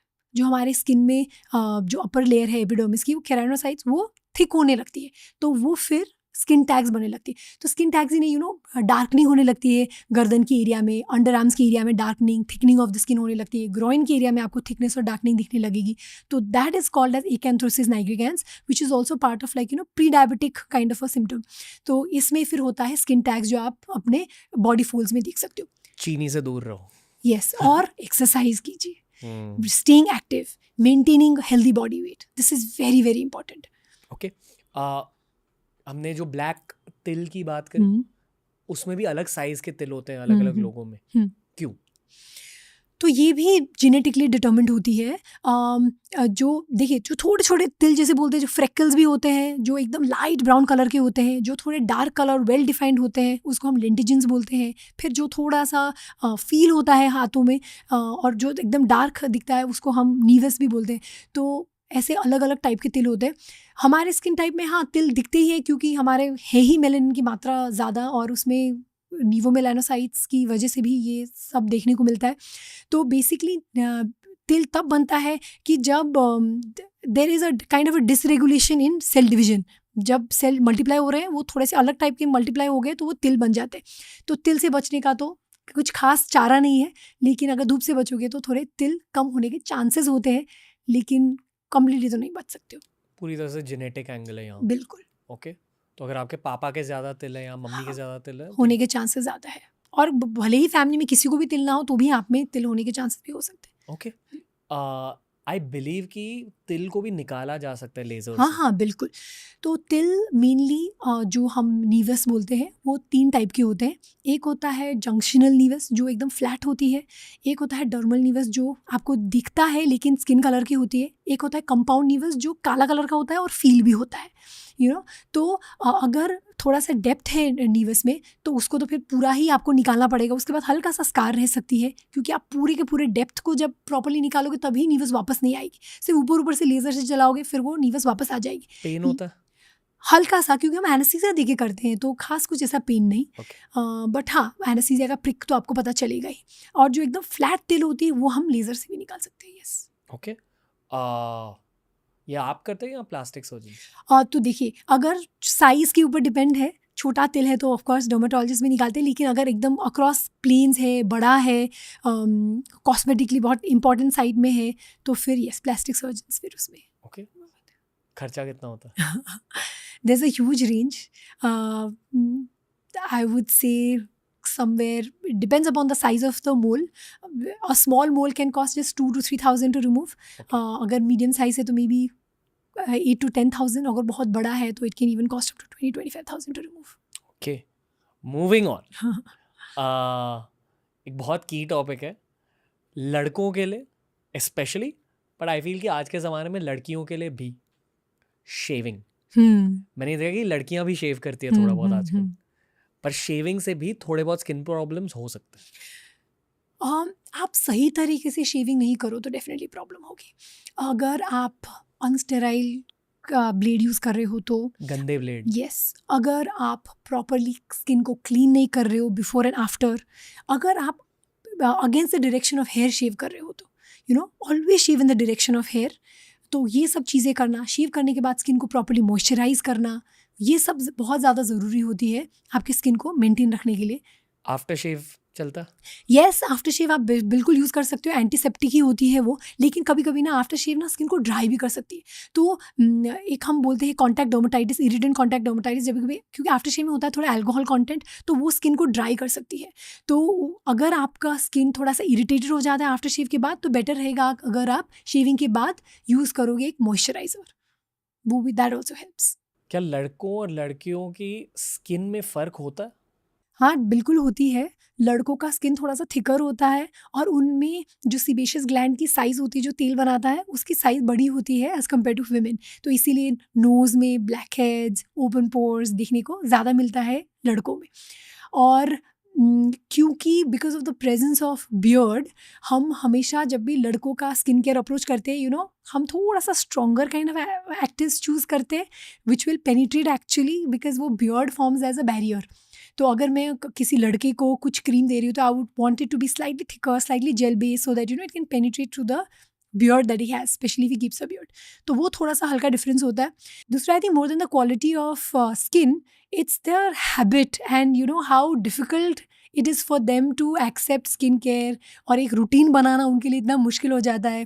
They are so averse to that whole concept of having a skin care routine. लड़के स्किन केयर एक्सेप्ट नहीं करते? बिल्कुल नहीं करते, और पता नहीं उनको लगता है, शायद मुझे लगता है ये शुरू हुआ पहले जब सारे स्किन केयर प्रोडक्ट्स में खुशबू होते थे और थोड़े फेमिनिन से फ्लोरल से खुशबू होते थे, तो वो सुनते ही उनको लगता था कि नहीं, this is not for me. शायद ये भी एक कारण हो सकती है।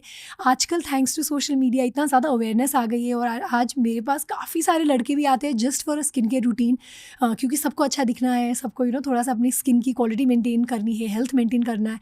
तो that's a good thing, but accepting that this is also for main, वो एक थोड़ा सा पड़ाव जैसा है, जो अगर वो पार करेंगे तो I think they will have better looking skin and they be more willing to have a skin care routine.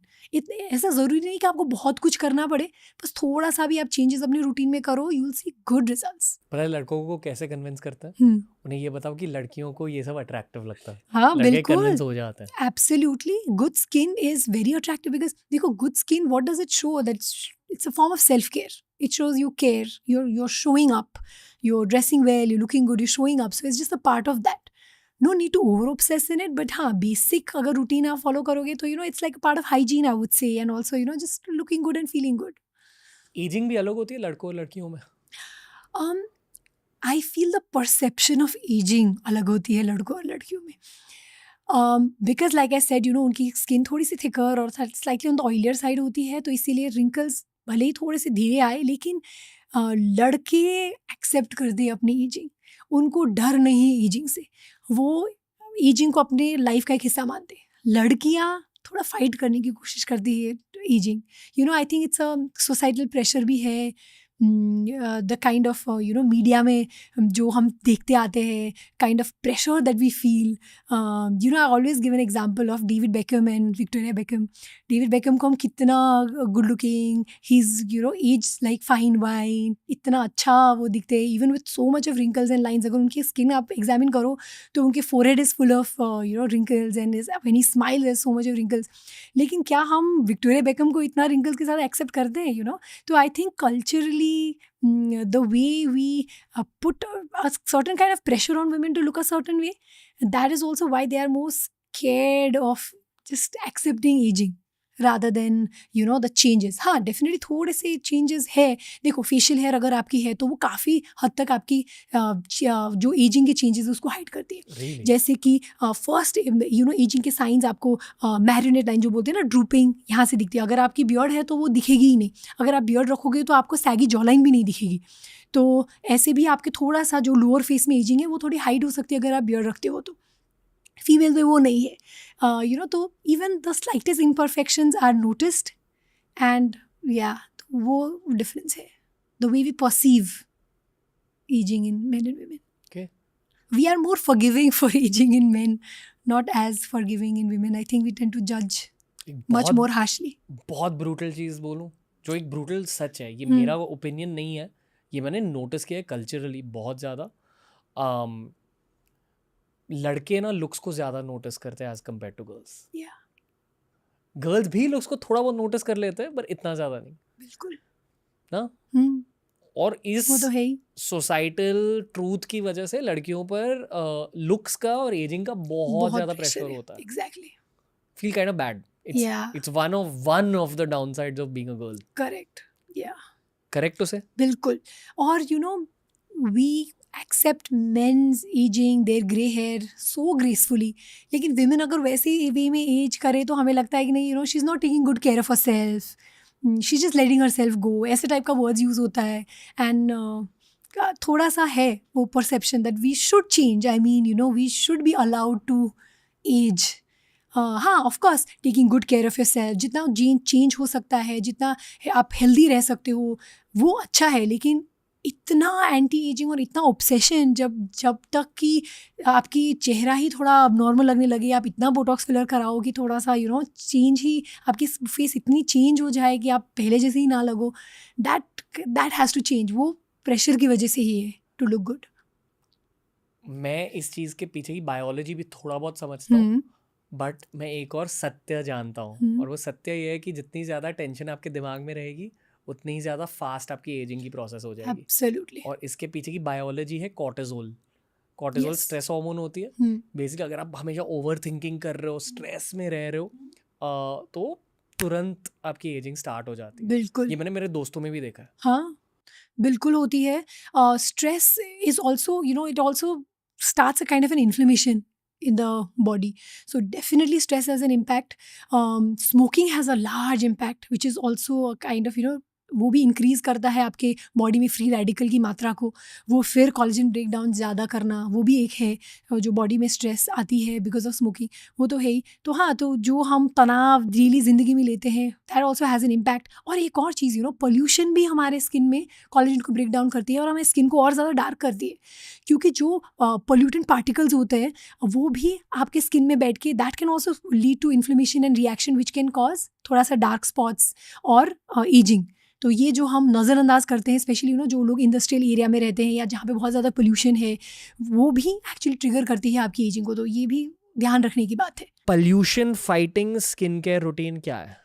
तो मैं तो बोलूँगी सुबह एक एंटीऑक्सीडेंट सीरम यूज़ कीजिए. तो जो भी अगर पोल्यूशन की वजह से फ्री रेडिकल जनरेट हो रहा है वो भी आप स्कैवेंज कर रहे हो, उसकी मात्रा को कम कर रहे हो, तो वो है. मॉइस्चराइज और सनस्क्रीन ज़रूर लगाए. मॉइस्चराइज़र करना बहुत ज़्यादा ज़रूरी है. जितना बैरियर इंटैक्ट रहेगा, प्रोटेक्टर रहेगा, उतना कम उसमें इरिटेशन होने का, इंसल्ट का चांसेस कम हो जाते हैं. और जिंक ऑक्साइड बेस्ड अगर कुछ यू नो सनस्क्रीन यूज़ करते हो तो वो भी थोड़ा सा एक बैरियर जैसा बना देता है स्किन में, तो ताकि पोल्यूटेंट स्किन के ऊपर ही रहे और वो ज़्यादा इरिटेट ना करे. That's the only thing that you can do. और सोने से पहले प्रॉपरली अपना स्किन को क्लीन करें, ताकि जो भी अगर धूल चिपके है आपकी स्किन में वो आप निकालो इसको. और अगर ऑफ कोर्स आपने मेकअप या जो भी पहना है तो वो भी प्रॉपरली रिमूव करें. वो बहुत ज़्यादा ज़रूरी है. ओके. क्या हमें देसी स्किन केयर मास्क यूज करने चाहिए जैसे कि मुल्तानी मिट्टी का बेसन, या हमें Korean skin care mask use करने चाहिए? देखो, मुल्तानी मिट्टी है तो I don't have a problem with. वो अच्छी ही है. वो थोड़ी सी आपके स्किन से ऑयल को खींचती है, एब्जॉर्ब करती है ऑयल को. तो जिनकी ऑयली स्किन है, ओपन पोर्स है, उनमें मुल्तानी मिट्टी लगाने के बाद थोड़ा सा फ्रेशन लगती है. उनको लगता है कि ओपन पोर्स थोड़े टेम्परेरीली भी कम दिखने लगते हैं. That is okay, you can use it. उसके अलावा बेसन ना, एक अगर आपकी एकदम ऑयली स्किन है और इरिटेटेड स्किन नहीं है तो आप यूज़ कर सकते हो. थोड़ा सा वो फिजिकली एक्सफोलिएट करता है. एज अ डर्माटोलॉजिस्ट मैं फिजिकल स्क्रब्स बिल्कुल भी रिकमेंड नहीं करती. क्या फिजिकल स्क्रब्स मतलब जो भी पतले दाने होते हैं जो आपके स्किन में रब कर रहे हो, हाँ. वो ना माइक्रो टेयर्स कराते हैं आपकी स्किन में. तो हमारे स्किन टाइप में क्या होता है कि और ज़्यादा मेलेनिन स्टिमुलेट हो सकती है इससे, इंजरी से, और डार्क स्पॉट छोड़ सकता है और स्किन और ख़राब हो सकती है. यानी कि कुछ लोग चीनी का स्क्रब बना एग्जैक्टली, चीनी का स्क्रब हो गया. और मैं ये बहुत ज़्यादा देखती हूँ, दाल को ग्राइंडर में पीस के उसका स्क्रब बना के लगा लिया और उसको रगड़ा अपने स्किन में. ये सब आप प्लीज़ ना करें. कॉफ़ी का भी स्क्रब बनाया, यू नो, तो वो आपकी स्किन को इंजर कर सकता है. वो मैं आपको रेकमेंड नहीं करूँगी. लेकिन उसके अलावा अगर कुछ सूदिंग मास्क आप लगाना चाहो, जैसे कि थोड़ा सा रोज़ वाटर लगाना चाहो या दही लगाना चाहो अपने चेहरे में, कुछ पपाया पीस के लगाना चाहो, यू नो, फ्रूट मास्क ऐसे कुछ बनाना चाहो, that is okay. That it doesn't have mashed banana लगाना चाहो, that is also okay, doesn't cause any harm. But जो पीस के लगाने वाली जो खुरदुरापन होता है उसमें, वैसे वाली चीज़ें अपनी स्किन में ना लगाए, that can actually cause harm. Coming to Korean mask are extremely popular, लेकिन देखिए ये एक चीज़ समझना ज़रूरी है कि जब भी हम कोरियन ब्यूटी के बारे में बात करते हैं, हमें लगता है कि अगर उनके प्रोडक्ट्स यूज़ करेंगे तो उनके जैसे स्किन हो जाएंगे, जो बिल्कुल भी नहीं होगी। उनकी जेनेटिक्स अलग है, उनकी स्किन की टाइप और अलग है, उनकी बोन स्ट्रक्चर अलग है। जैसे उनकी एकदम स्ट्रेच स्किन होती है, हमारी वैसी टाइप की स्किन नहीं होती। जैसी उनका रिफ्लेक्शन ऑफ द स्किन होता है, एकदम एलाबास्टर टाइप स्किन जो बोलते हैं, एकदम फेयरनेस जो उनकी स्किन में आती है, जो लाइट रिफ्लेक्ट करती है, वो गुड़िया की तरह। हाँ, वैसा हमारा स्किन है ही नहीं। हमारा स्किन में है ही थोड़े से डार्कनिंग, थोड़ी सी अनइवननेस और डार्क सर्कल्स होने का, डार्कनिंग अराउंड द माउथ, थोड़े से संकन आईज, ऐसे हमारा स्ट्रक्चर ही ऐसा है। तो आप ऐसा नहीं है कि कोरियन ब्यूटी प्रोडक्ट्स यूज़ करोगे तो आप भी कोरियन जैसे दिखने लगोगे, बिल्कुल भी नहीं। लेकिन हाँ, जिनकी थोड़ी सी सेंसिटिव स्किन टाइप है, जिनकी थोड़ी सी ड्राई स्किन टाइप है, उनको कोरियन प्रोडक्ट्स बहुत पसंद आते हैं, क्योंकि दे really focus on hydration and moisturising the skin. कुछ स्टडीज़ में ऐसा देखा गया है कि कोरियंस में ना थोड़े सेंसिटिव स्किन ज़्यादा होती है तो उनकी पॉपुलेशन में, तो इसकी वजह से उनके जो स्किन केयर प्रोडक्ट्स है उसमें एंटी इन्फ्लेमेटरी इंग्रेडिएंट्स ज़्यादा, सूदिंग इंग्रेडिएंट्स ज़्यादा, जैसे कि सेंटल एशियाटिका हो गया, प्रोपोलिस हो गया, वो ज़्यादा होते हैं, स्नेल म्यूसिन, जो सूद करे स्किन को। तो अगर आपकी इरिटेटेड सेंसिटिव स्किन है तो आपको बहुत अच्छी लगेगी कोरियन प्रोडक्ट्स, क्योंकि वो रेडनेस को सूद करती है। ओके, आप हमारे देश के एक टॉप डर्मैट हो, आपसे ये पूछना चाहूँगा कि कोरियन स्किन केयर के अंदर का साइंस सिर्फ यही है कि एंटी इन्फ्लेमेटरी चीज़ें ज़्यादा होती है, इसके अलावा और कुछ नहीं है?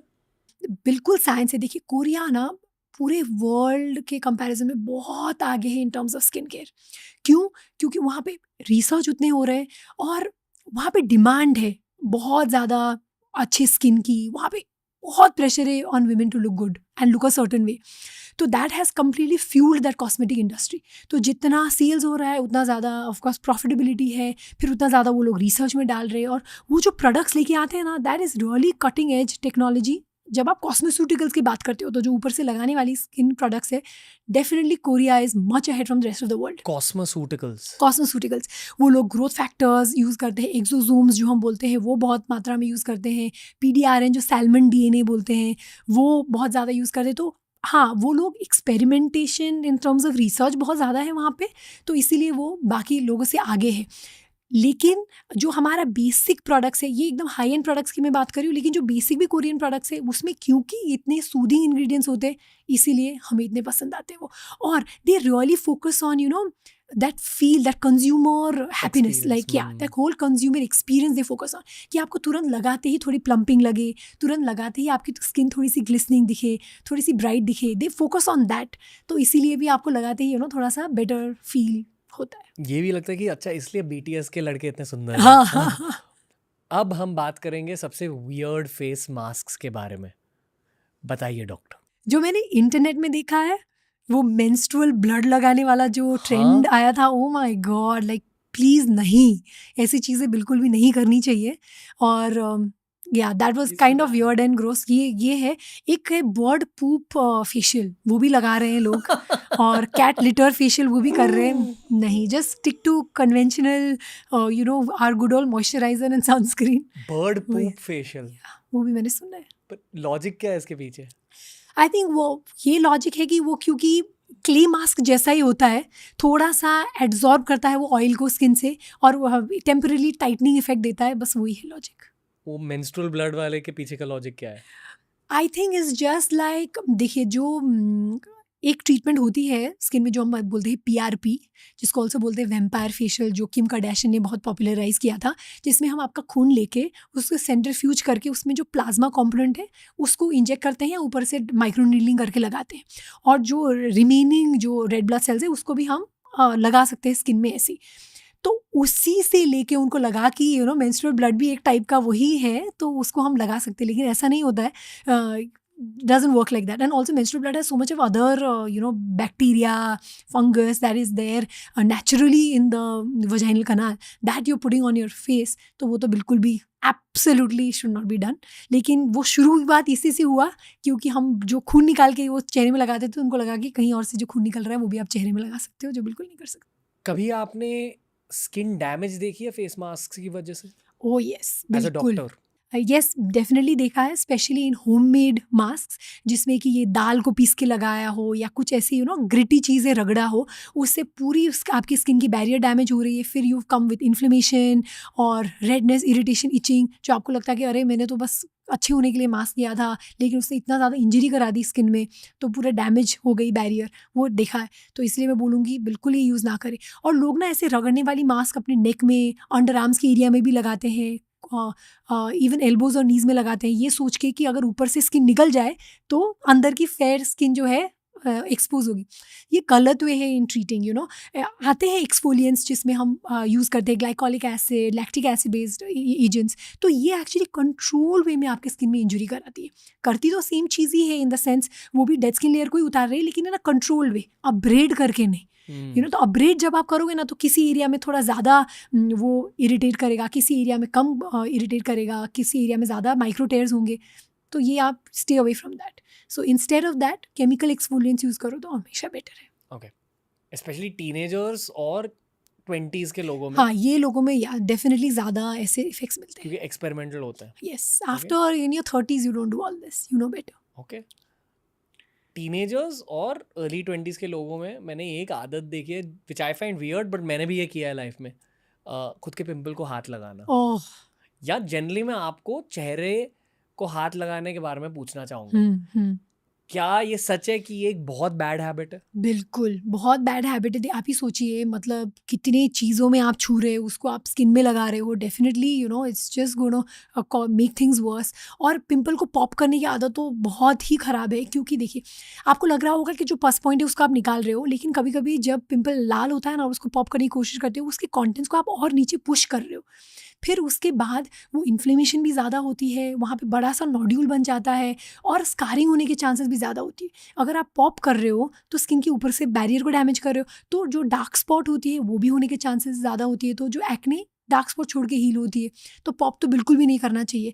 अगर थोड़े से पस पॉइंट दिखे तो हाँ, उसको हल्के से निकाल सकते हो आप, लेकिन बेस्ट होगा if you leave it to dermats, if you don't do this at home, वरना आप पॉप करना तो बिल्कुल भी नहीं, डेफिनेटली मेक्स थिंग्स वर्स। अगर एक बहुत बड़ा पिंपल हुआ है, हाथ लगाते ही पेन होता है, तो घर बैठ के आप क्या कर सकते हो उसके लिए? उस पे आप एक salicylic acid based serum use कर सकते हो। अगर हल्का सा पस पॉइंट जैसा आपको दिख रहा है तो उसके ऊपर आप पिंपल पैच भी लगा सकते हो, तो वो थोड़ा सा सुखाने में हेल्प करेगा और हील कराएगा आपके पिंपल को। These are like slightly safer things you can do. मैं एक वियर्ड चीज़ बताऊँ विच आई हैव डिस्कवर्ड, ये मैंने बहुत लेट डिस्कवर किया था लाइफ में, and I don't know the science behind it.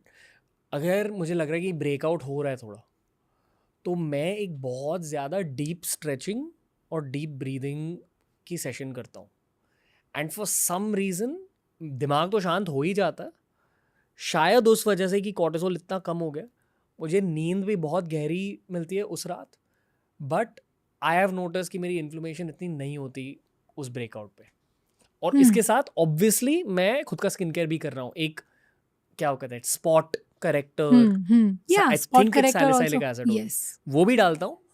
But ये करने से ना, ये मेरी एक बहुत बड़ी लाइफ हैक मिल चुकी है for my body, I don't know why. Definitely देखिए, जो टीनेजर्स आते हैं उनका हमेशा सबसे worst flare during an exam होता है, तो stress definitely has an impact on acne. Also associated with stress is unhealthy eating, थोड़ा snacking, junk food, sugary food, वो भी है स्ट्रेस का पार्ट ही। लेकिन हाँ, अगर आपको आपकी नींद पूरी नहीं हो रही है, एग्ज़ाम की स्ट्रेस है, तो उस टाइम पे एक्ने ज़्यादा देखने को मिलता ही है। तो कॉन्ट्ररी टू दैट, अगर आप रिलैक्स रहते हो और थोड़ा सा पीस और काम हो, तो उसमें एक्ने के इरप्शंस कम होने। Correct me if I am wrong, ठीक है, ये मैंने मेरे सारे योगा इंस्ट्रक्टर फ्रेंड्स के साथ देखा है, आपकी स्किन भी बहुत सुंदर है, उनकी स्किन भी बहुत सुंदर होती है। पहला सवाल यह है कि क्या आप योगा करते हो? दूसरा सवाल यह है कि योगा करने से स्किन क्वालिटी इंप्रूव क्यों होती है इनकी? देखिए, yoga is like mind and body का alignment of sorts. You are not only stretching and putting your body to work, but also you're relaxing, so that definitely has a positive impact on your whole body. Like I said before, जो भी positive impact आप अपने body में कर सकते हो वो skin में दिखेगी ही दिखेगी। तो हाँ, जो लोग योगा करते हैं डेफिनेटली उनकी स्किन भी अच्छी होती है, और एक्सरसाइज जो करते हैं उनकी स्किन भी अच्छी होती है, वो तो है ही। और दूसरा है, other than yoga, even if you do cardio exercises, not very vigorous cardio, but या कार्डियो एक्सरसाइजेज भी ब्लड फ्लो को बढ़ाती है स्किन में, तो उससे भी थोड़ा सा फ्लशिंग होती है और स्किन की क्वालिटी बेटर होती है। और ये भी देखा गया है कि जो लोग स्ट्रेंथ ट्रेनिंग करते हैं, स्टडीज़ में एक्चुअली देव प्रूवन, बायोप्सी लेके देखा गया है कि उनकी जो स्ट्रेंथ ट्रेनिंग करते हैं उनके स्किन में कोलेजन की मात्रा बढ़ जाती है, even if they do strength training just 3 times in a week। तो वो भी चेंज आती है। तो या if somebody is looking at exercises that can help in their skin health, I would definitely say a little bit of cardio, yoga for sure, and strength training if you can really include, उससे बहुत अच्छा आपको result मिलेगा। I feel कि also जो मेरे yoga instructor friends हैं, और ये मैंने खुद में भी देखा है कि जितनी ज़्यादा आप योगा करोगे, एक्चुअली आसन्स पर फोकस करोगे, मेडिटेशन करोगे, उतने ही ज़्यादा सिंपल आप बन जाते हो, आपकी पर्सनैलिटी थोड़ी बदलती है। आई डोंट नो वाई। आपका ईगो थोड़ा कम हो जाता है और आपके क्रेविंग्स भी थोड़े बहुत कम हो जाते हैं। तो ये जितने भी इंस्ट्रक्टर फ्रेंड्स हैं ना, ये भी एलिमिनेशन डाइट ही फॉलो कर रहे हैं, एकदम सात्विक खाना खाते हैं, बहुत बेसिक खाना खाते हैं, जंक फूड एकदम कम होता है इनका। Obviously that's also a factor. Yes of course. हमारे शो पर एक गेस्ट आई थी, हंसा जी योगेंद्र नाम की। वो हमारे कंट्री के एक लेजेंडरी योगा टीचर है। तो उन्होंने कुछ फेस योगास और कुछ प्राणायाम्स बताए थे, और मैं गया मेरे फिजिकल थेरेपिस्ट के पास, जिन्होंने मुझे बहुत हेल्प करी है मेरी लाइफ में। वो मुझे एक स्पेशल टाइप का मसाज देती है जिसका नाम है लिम्फेटिक ड्रेनेज मसाज। और मैंने देखा कि वो योगा वाले मसाजेस में और ये लिम्फेटिक ड्रेनेज मसाज में कॉमनैलिटीज़ हैं, एंड जनरली लॉन्ग टर्म में मेरी स्किन क्वालिटी इंप्रूव हुई है इन दोनों प्रैक्टिसेस की वजह से। तो ये जो फेस मसाजेस की प्रैक्टिस होती है, जहाँ आईब्रोज को दबाया जाता है, फिर ये किया जाता है, यहाँ एग्जैक्टली क्या हो रहा है, एंड आपका क्या कहना है एज एन एमडी डर्मेट? तो देखिए, जब भी आप फेस मसाज करो ना, आपको पता होना चाहिए क्यों कर रहे हो और इसका क्या आप एक्सपेक्ट कर सकते हो रिजल्ट्स। ओके, अगर आपकी स्किन सुबह उठने के बाद फेस थोड़ी सी पफी लगती है, तो आप थोड़ा सा मसाज करके lymphatic drainage like you said उसको थोड़ा इंप्रूव कर सकते हो। उससे थोड़ी स्वेलिंग, जो सूजन है अपनी चेहरे से, वो थोड़ी कम हो जाती है। लेकिन क्या फेस मसाज करके आपको चिजल जॉलाइन मिलेगी? क्या आपके चीक बोन्स थोड़े हाई हो जाएंगे, प्रोमिनेंट दिखेंगे? क्या आप सैगिंग को कम कर सकते हो? नहीं, क्योंकि ये सारी चीज़ें जो है ना, तो हम जब स्किन की एजिंग को देखते हैं, वो बहुत लेयर्स में होते हैं स्किन की एजिंग। जैसे हमारा एज बढ़ता जाता है, बोन जो स्कल में चेंजेस आने लगते हैं, बोन रिजॉर्प्शन होता है, आँखों की जो सॉकेट है उसकी साइज़ बड़ी हो जाती है, हमारा ये जो मैंडिबल है वो रिसीड करने लगता है, उसकी वजह से भी सैगिंग और चेंजेस आती है।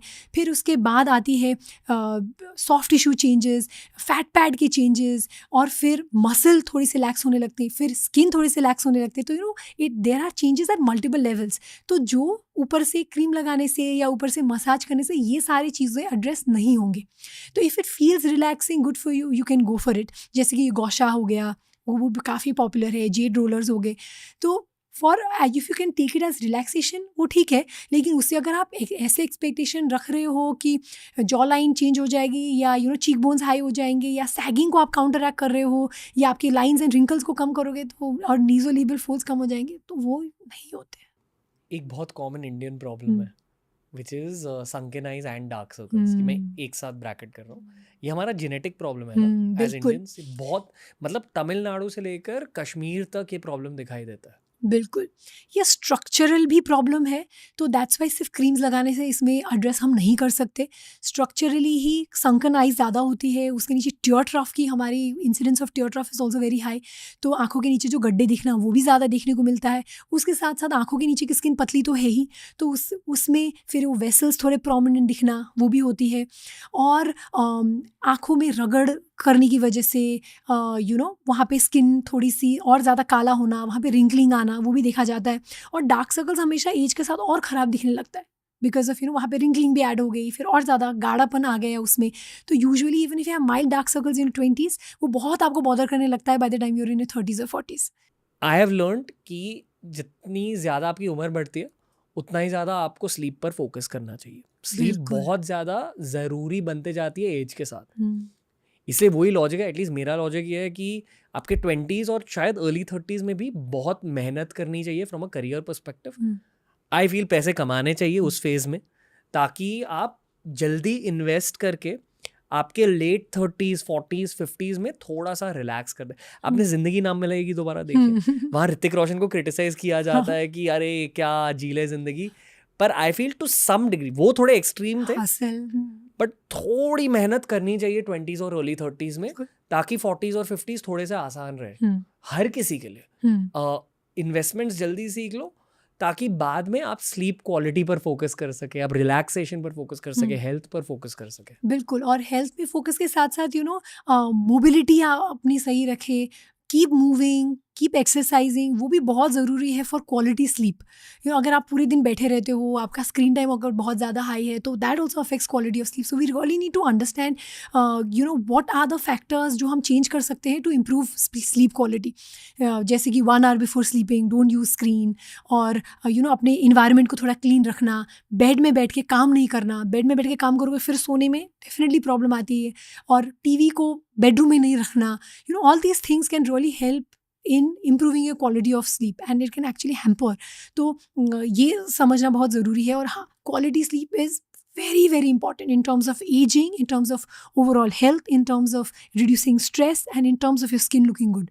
After a well rested night you just look better and feel better. तो वो तो बिल्कुल important है। लॉन्ग टर्म में ये भी चीज़ कॉम्पाउंड होती है। यहाँ हम डार्क बिल्कुल। सर्कल्स की बात कर रहे हैं, but actually I am sure कि skin quality, hair quality, bone quality सब कुछ हाँ, इम्प्रूव होती है स्लीप के yes. थ्रू। एंड हम इतना ज़्यादा डार्क सर्कल्स के बारे में बात करते हैं ना, I want to come back to this, क्योंकि जब भी मैं कहीं पे भी लाइव जाती हूँ हमेशा डार्क सर्कल्स के बारे में तो मुझे पूछा ही जाता है। तो हाँ, स्लीप डेप्रीवेशन डार्क सर्कल्स को थोड़ा ख़राब दिखा सकता है, लेकिन that's not the only reason. Like you said, like Indian facial structure is such that we are just prone to develop dark spots and dark circles. तो ये ज़्यादा ज़रूरी है समझना। और इसमें जो फैक्टर्स है ना, वो भी मैं एक बार बताना चाहूँगी कि अगर आपकी आंखों के नीचे गड्ढे हैं तो वो क्रीम से नहीं जाएंगे, उसमें फिर कुछ फिलर इंजेक्ट करना पड़ेगा या स्ट्रक्चर में कुछ चेंज करनी पड़ेगी। फिर अगर आपकी स्किन डार्क है तो फिर आपको कुछ स्किन लाइटनिंग एजेंट्स थोड़ी हेल्प कर सकती है। अगर आपकी वहाँ पे स्किन पतली है और रिंकलिंग है तो फिर आप रेटिनॉल या ऐसे कुछ चीज़ें यूज़ करो वहाँ पे कोलेजन स्टिमुलेट करने के लिए। अगर आपके वहाँ पे बहुत पतली वेन्स दिख रही है तो विटामिन के बेस्ड आप क्रीम्स यूज़ करो। अगर आपकी पफिनेस है तो अंडर आई क्रीम्स में कुछ कैफीन ऐसे टाइप के इंग्रेडिएंट्स आप देखना जो पफिनेस को कम करे। तो actual reason for dark circles समझना बहुत ज़रूरी है, क्योंकि हर कॉज फॉर डार्क सर्कल का अलग ट्रीटमेंट होता है। ओके, मैंने मेरे दोस्तों से भी ये भी पूछा, मैंने खुद भी एक्सपीरियंस किया है कि मैंने अंडर आई क्रीम्स यूज़ करी थी खुद के डार्क सर्कल्स के लिए। It may have help me 20 to 30%, but I feel कि जब मैंने स्लीप को फिक्स किया तभी actual yes. So dark circles तो बिल्कुल भी होलिस्टिकली अप्रोच करना है। कभी कभी हाँ, बिल्कुल अंडर आई क्रीम करने से आपको स्किन को मॉइस्चराइज रखेगा तो वो आपकी अंडर आई एरिया थोड़ी बेटर दिखेगी।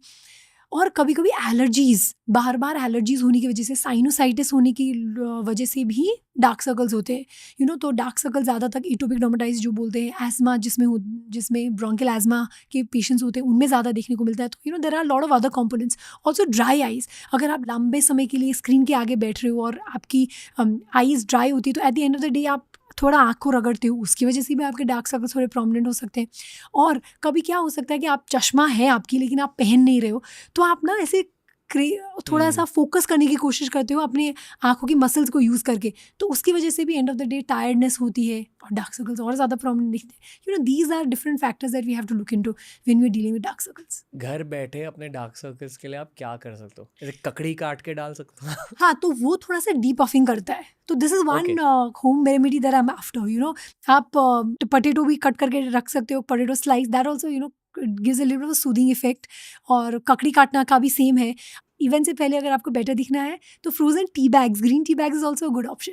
Frozen tea bag? यस, आप टी बैग्स को पहले पानी में थोड़ा सा डाल के फिर उसको फ्रिज में रख लेना, तो वो थोड़ा आइस जैसे बन जाएंगे। तो उसको आप आंखों में रखोगे तो क्योंकि ग्रीन टी में थोड़ा सा एंटी इन्फ्लेमेटरी इफेक्ट्स है, वो भी आपको सूदिंग थोड़ा लगेगा, उसके साथ साथ डीपफिंग भी होती है। तो it just feels nice on the eyes, तो पफिनेस भी कम लगेगा और आपके डार्क सर्कल्स भी कम दिखेंगे। So these are something that you can do, not a problem. Parties, events, शादीज के लिए तैयार कैसे होते हैं from a skin care perspective, ये जानना है बहुतों को। तो शादी की बात जब हम करते हैं ना तो हमेशा ब्राइड्स एकदम लास्ट मिनट में आते हैं। तो जब कुछ खास नहीं किया जा सकता। तो मैं तो बोलूँगी जैसे ही आपकी डेट फाइनलाइज हो जाती है, जब भी आप सोचते हो कि शादी करना है, तभी से आपका स्किन केयर रूटीन एक बेसिक होना चाहिए और आपका एक डर्मेट विजिट तो होना चाहिए, just to get everything in place. क्योंकि एंड मोमेंट में जब आप जाके करेक्ट करने की कोशिश करोगे ना, तब कुछ होगा नहीं। And we don't want to introduce कुछ नई treatments and creams 1 month before your event, before the wedding, क्योंकि अगर कुछ हुआ ऊपर नीचे तो उसको सही करने के लिए भी हमें कुछ टाइम चाहिए। तो जब भी कोई पूछता है कि नहीं शादी करनी है तो कब है best time to start a skin care routine, I would say as soon as possible. और एक बार आप डर्मेट को जाके दिखाएं, इवैल्यूएट कीजिए स्किन, उसके बाद एक basic skin care routine follow कीजिए। और अगर आपके कुछ कंसर्न्स है, जैसे कि एक्ने आपको अगर ट्रीट करना है, उसके लिए एटलीस्ट आपको 3 to 6 months लगेंगे। अगर आपको डार्क स्पॉट्स को एड्रेस करना है, उसके लेजर सेशंस आप ले सकते हो, या क्रीम्स लगा के उसको लाइटन कर सकते हो। तो we have ample time to show improvement. तो वो तो है ही। और अगर पार्टी आ जाए तो पार्टी आज है तो मैं बोलूँगी एकदम झट से कुछ इंप्रूवमेंट चाहिए तो sheet mask are a good option. Sheet mask जिसमें हाइलुरोनिक एसिड हो, वो आप लगाओगे अपने स्किन में फॉर अबाउट 15 minutes। तो वो ना बस लाइक अ मॉइस्चराइजर और टिश्यू पेपर जैसा है। वो आपकी स्किन को थोड़ा हाइड्रेटेड प्लम्प इफेक्ट देगा, मॉइस्चराइज करेगा, तो इंस्टेंट ग्लो के लिए दैट्स अ गुड ऑप्शन। कुछ ऐसे नींबू मलाई मलाई इज ओके, नो नींबू प्लीज, मलाई इज फाइन। मलाई डाल सकते हैं। हाँ, मलाई लगा सकते हो। वो भी क्या है, थोड़ा सा उसमें लैक्टिक एसिड होता है, थोड़ा सा मॉइस्चराइजिंग कंपोनेंट होता है, तो वो भी थोड़ा आपको मॉइस्चराइज लुक ही देगा बस, बट नो नींबू। ये जितनी भी बात हमने करी स्किन केयर और डेंजर्स के बारे में, इन सारों को ध्यान में रखकर आपसे ये पूछना चाहूँगा कि जब आप डर्मेटोलॉजी के कॉन्फ्रेंसेस के लिए जाते हो, तो मॉडर्न डे में 2024 में क्या बातें हो रही है फ्यूचर को लेकर? यानी कि 10 सालों में, 20 सालों में ये फील्ड पूरी तरह से बदलेगी? बदलेगी, हाँ, बदलनी तो हर चीज़ बदलने वाली है, डे टू डे भी जो हम देखते हैं बिल्कुल बदलने वाली है। लेकिन हाँ, और एडवांसेस आएंगी और मिनिमली इन्वेजिव ट्रीटमेंट्स जो है वो ज़्यादा पॉपुलर होंगी। दर्द कम होगा पेशेंट। यस, और मोर देन सर्जिकल से ज़्यादा हम नॉन सर्जिकल की तरफ ज़्यादा जा रहे हैं। ऐसे एडवांसेस देख रहे हैं जिसमें आपको फेस लिफ्ट और वो सब की ज़रूरत ना पड़े, जो टाइटनिंग वो वाले प्रोसीजर से ही आपको फेस लिफ्ट जैसे रिजल्ट्स मिले, और लॉन्गर लास्टिंग रिजल्ट्स मिले, और स्किन केयर भी इतना एडवांस हो कि जो पेनिट्रेशन के ऊपर भी काफ़ी ज़्यादा रिसर्च हो रहा है कि ऐसे मॉलिक्यूल्स बनाए जो स्किन में ही इतना अच्छा असर दिखाए कि जिसको इंजेक्ट करने की ज़रूरत ना पड़े। तो हाँ, there are lot of advances. वो एक तरफ है, दूसरी तरफ AI भी है, जो बोलते हैं कि you'll be probably able to diagnose skin diseases with an app. लेकिन जो मेडिकल फील्ड है ना, उसमें सिर्फ एक मशीन लर्निंग से वो नहीं किया जा सकता, इतना नुआंस्ड है वो फील्ड। आपको लगेगा कि हर स्किन डिजीज सेम ही लगती है, या शायद AI डायग्नोज भी कर पाए, लेकिन एग्जैक्ट ट्रीटमेंट और वो सब के लिए तो एक डॉक्टर्स पर्सपेक्टिव, एक experience, an empathetic heart, we need all that to have a successful outcome जब भी हम कोई भी डिजीज ट्रीट करें। तो अब AI बेस्ड डॉक्टर्स तो नहीं होंगे। I would say that medical field would be probably the last to be replaced by AI. क्योंकि जज्बात की ज़रूरत लगती है। Like exactly, making the right decision, वो थोड़ा emotional भी होता है कभी कभी, थोड़ा it has to come from a place of empathy, it has to come from a place of experience जो आपने gather किया है through years of practice। तो इसमें इतना सारा interplay of emotions, interplay of knowledge है कि मशीन को रिप्लेस करना मुश्किल है completely। एक आखिरी चैप्टर है इस पूरे पॉडकास्ट का, वो पानी से रिलेटेड है। दिन में कितना पानी पीना चाहिए, पहले ये बताइए। 2 liters, 2 to 2.5। ग्लासेस में कितना? 8 to 10। 8 to 10 glasses. दिन के 10 ग्लास पानी पीना चाहिए, हर घंटे में 1 ग्लास पानी रफली। ओके, दूसरा सवाल, जब आप चेहरे को धो रहे हो तो तब ठंडे पानी को यूज़ करना चाहिए या गर्म पानी को, और दोनों का साइंस क्या है? डेफिनेटली रूम टेम्परेचर या ठंडा पानी इज़ बेटर देन गर्म पानी। तो गर्म पानी क्या करता है ना, स्किन को और ज़्यादा ड्राई करता है और स्किन से ऑयल्स को निकालता है। ठंडा पानी थोड़ा सा सूदिंग होता है स्किन में, और जो पफिनेस है उसको भी कम करता है। तो अगर आप पानी की बात करो तो ठंडा पानी इज़ डेफिनेटली बेटर। और पानी पीने की जो आपने बात कही, I want to make one more point in this कि लोगों को लगता है कि अगर उनकी ड्राई स्किन है तो सिर्फ पानी पीते रहो। नहीं, पानी पीना, बॉडी को हाइड्रेट करना और ड्राई स्किन की ड्राइनेस थोड़ी अलग है. अगर आपकी स्किन में ड्राइनेस है तो आपको मॉइस्चराइजर यूज़ करने की भी ज़रूरत पड़ती है, और आप ओमेगा 3 फैटी एसिड्स के सप्लीमेंट्स भी ले सकते हो which will help in retention of moisture on the skin. तो ये एक एस्पेक्ट है, जो सिर्फ पानी पीने से ड्राइनेस स्किन में नहीं कम होगी. और जब हम बात करते हैं ठंडा पानी और गर्म की, गर्म पानी तो बिल्कुल, स्पेशली इवन फॉर शावर्स, हम बोलते हैं कि जिनकी ड्राई स्किन है, जिनको एटोपिक डर्मेटाइटिस है, एक्जिमा से अगर आप सफ़र कर रहे हो, या सोराइसिस है, ऐसी कुछ स्किन डिजीज है, तो गर्म पानी से तो बिल्कुल भी आपको नहीं नहाना चाहिए. वो डेफिनेटली स्किन को और ज़्यादा ड्राई करता है और ख़राब करता है. और आपकी शावर्स भी एकदम शॉर्ट होनी चाहिए, सिर्फ 2 मिनट की, उससे ज़्यादा नहीं. बात आई ठंडी पानी की, हाँ बिल्कुल आप ठंडा पानी यूज़ कर सकते हो, लेकिन इसके साथ साथ बात आती है आइस लगाने की. तो आइस और आइस वाटर डंक में भी डिफरेंस है, वो भी I want to explain today. लोगों को लगता है कि आइस आपके चेहरे में लगाना और आइस वाटर लगाना सेम थिंग है. नहीं. If you want to do something to your skin जिससे कि थोड़ा सा आपकी परफॉर्मेंस बेटर हो, और स्पेशली मेकअप थोड़ा का एप्लीकेशन, मेकअप का एप्लीकेशन थोड़ा सा स्मूथ लगे आपको, तो उसके लिए आप आइस वाटर डंक कर सकते हो. उससे आपकी जो पोर्स है वो थोड़ी सी कम हो जाएगी और कम दिखने लगेगी, स्मूदर लगता है आपका मेकअप एप्लीकेशन, और जो स्किन में पफिनेस है वो भी कम हो सकती है. लेकिन अगर आपकी ड्राई सेंसिटिव स्किन है, या रोजेशिया है, या आपकी स्किन में बहुत प्रोमिनेंट वेन्स है और लालपन है, तो फिर आपको बिल्कुल ये आइस डंक नहीं करनी चाहिए. आइस जो लगाने की है, आप डायरेक्ट आइस अपनी स्किन में ना लगाएं, उससे आइस बर्न होने के मैंने बहुत सारे केसेस देखे जिसमें आइस बर्न होते हैं. तो बेटर है आप उसको रैप कीजिए एक पतला सा टॉवल में या हैंकरचिफ में, फिर आप उसको लगाओगे तो इट्स बेटर. और बेटर ऑप्शन है, अगर आप थोड़ा सा कूलिंग थेरेपी कुछ करना चाहो, तो आइस ग्लोब्स मिलते हैं अभी, उसको फ्रिज में रखिए, तो उसको डीपफिंग के लिए भी यूज़ कर सकते हो. अगर कहीं रेडनेस आई, एक्ने आई, तो उसको भी थोड़ा सा रेडनेस कम करने के लिए वो लगा सकते हो. तो ice globes can be a good option, but ice को डायरेक्टली स्किन में रगड़ना I would not suggest. Okay. और हार्ड वाटर, सॉफ्ट वाटर के बारे में जानना है. कहा जाता है कि सिर्फ भारतीय शहरों में, और वो भी बड़े शहरों में, सॉफ्ट वाटर मिल जाता है. सॉफ्ट वाटर वो पानी होता है जिसमें अगर आप साबुन मिला दोगे तो झाग ज़्यादा बनता है, पर अगर उसी पानी में से ज़्यादा झाग नहीं निकला, chances are that it may be hard water. ये भी कहा जाता है कि मोस्टली भारत में जब लोग शावर करने जाते हैं, नहाने जाते हैं, तब उन्हें हार्ड वाटर ही मिलता है. क्या हार्ड वाटर यूज़ करने से आपकी स्किन और हेयर क्वालिटी अफेक्ट होती है? स्किन में इतना नहीं, बट हाँ हेयर की क्वालिटी डेफिनेटली हार्ड वाटर से अफेक्ट होती है. हेयर थोड़े से ब्रिटल हो सकते हैं. हार्ड वाटर क्या करता है, उसके जो मिनरल्स है वो कोटिंग बना देती है आपके हेयर स्ट्रैंड्स में, तो उसकी वजह से हेयर थोड़ी सी ड्राई, फ्रिजी होना और ब्रिटल होना वो देखा जाता है. तो अगर आपका ड्राई डैमेज्ड हेयर है, कलर ट्रीटेड हेयर है, आपने कुछ केमिकल ट्रीटमेंट्स किया है, तो definitely you can look into using soft water और वाटर सॉफ्टनर्स यूज़ कर सकते. ओके. आई थिंक हमने एक स्किन केयर की एनसाइक्लोपीडिया बना दी आज. राइट. इससे आई एम श्योर कि हमने सिर्फ 1% ऑफ योर नॉलेज को टैप इन किया. कितनी परसेंटेज को टैप इन किया? Less than 1. ये तो एकदम जनरल नॉलेज ही मैं शेयर कर रही हूँ, मुझे तो ऐसा लग रहा है. स्किन तो बहुत वास्ट है, बहुत कुछ बात कर सकते हैं स्किन में. तो ये सबसे कॉमन क्वेश्चन है यही सब. हाँ, ये बहुत ज़्यादा कॉमनली पूछे जाने सवाल कवर किए गए, and I am so glad that you asked, because इसी में है मिस इन्फॉर्मेशन, इसी से आते हैं मिसकंसेप्शन और मिस इन्फॉर्मेशन. तो I really wanted to clear all this out, so at least we know what the truth really is. Dr. Pant, enjoyed learning from you, enjoyed helping India learn. Thank you, Dr. Pant. Thank you for having me.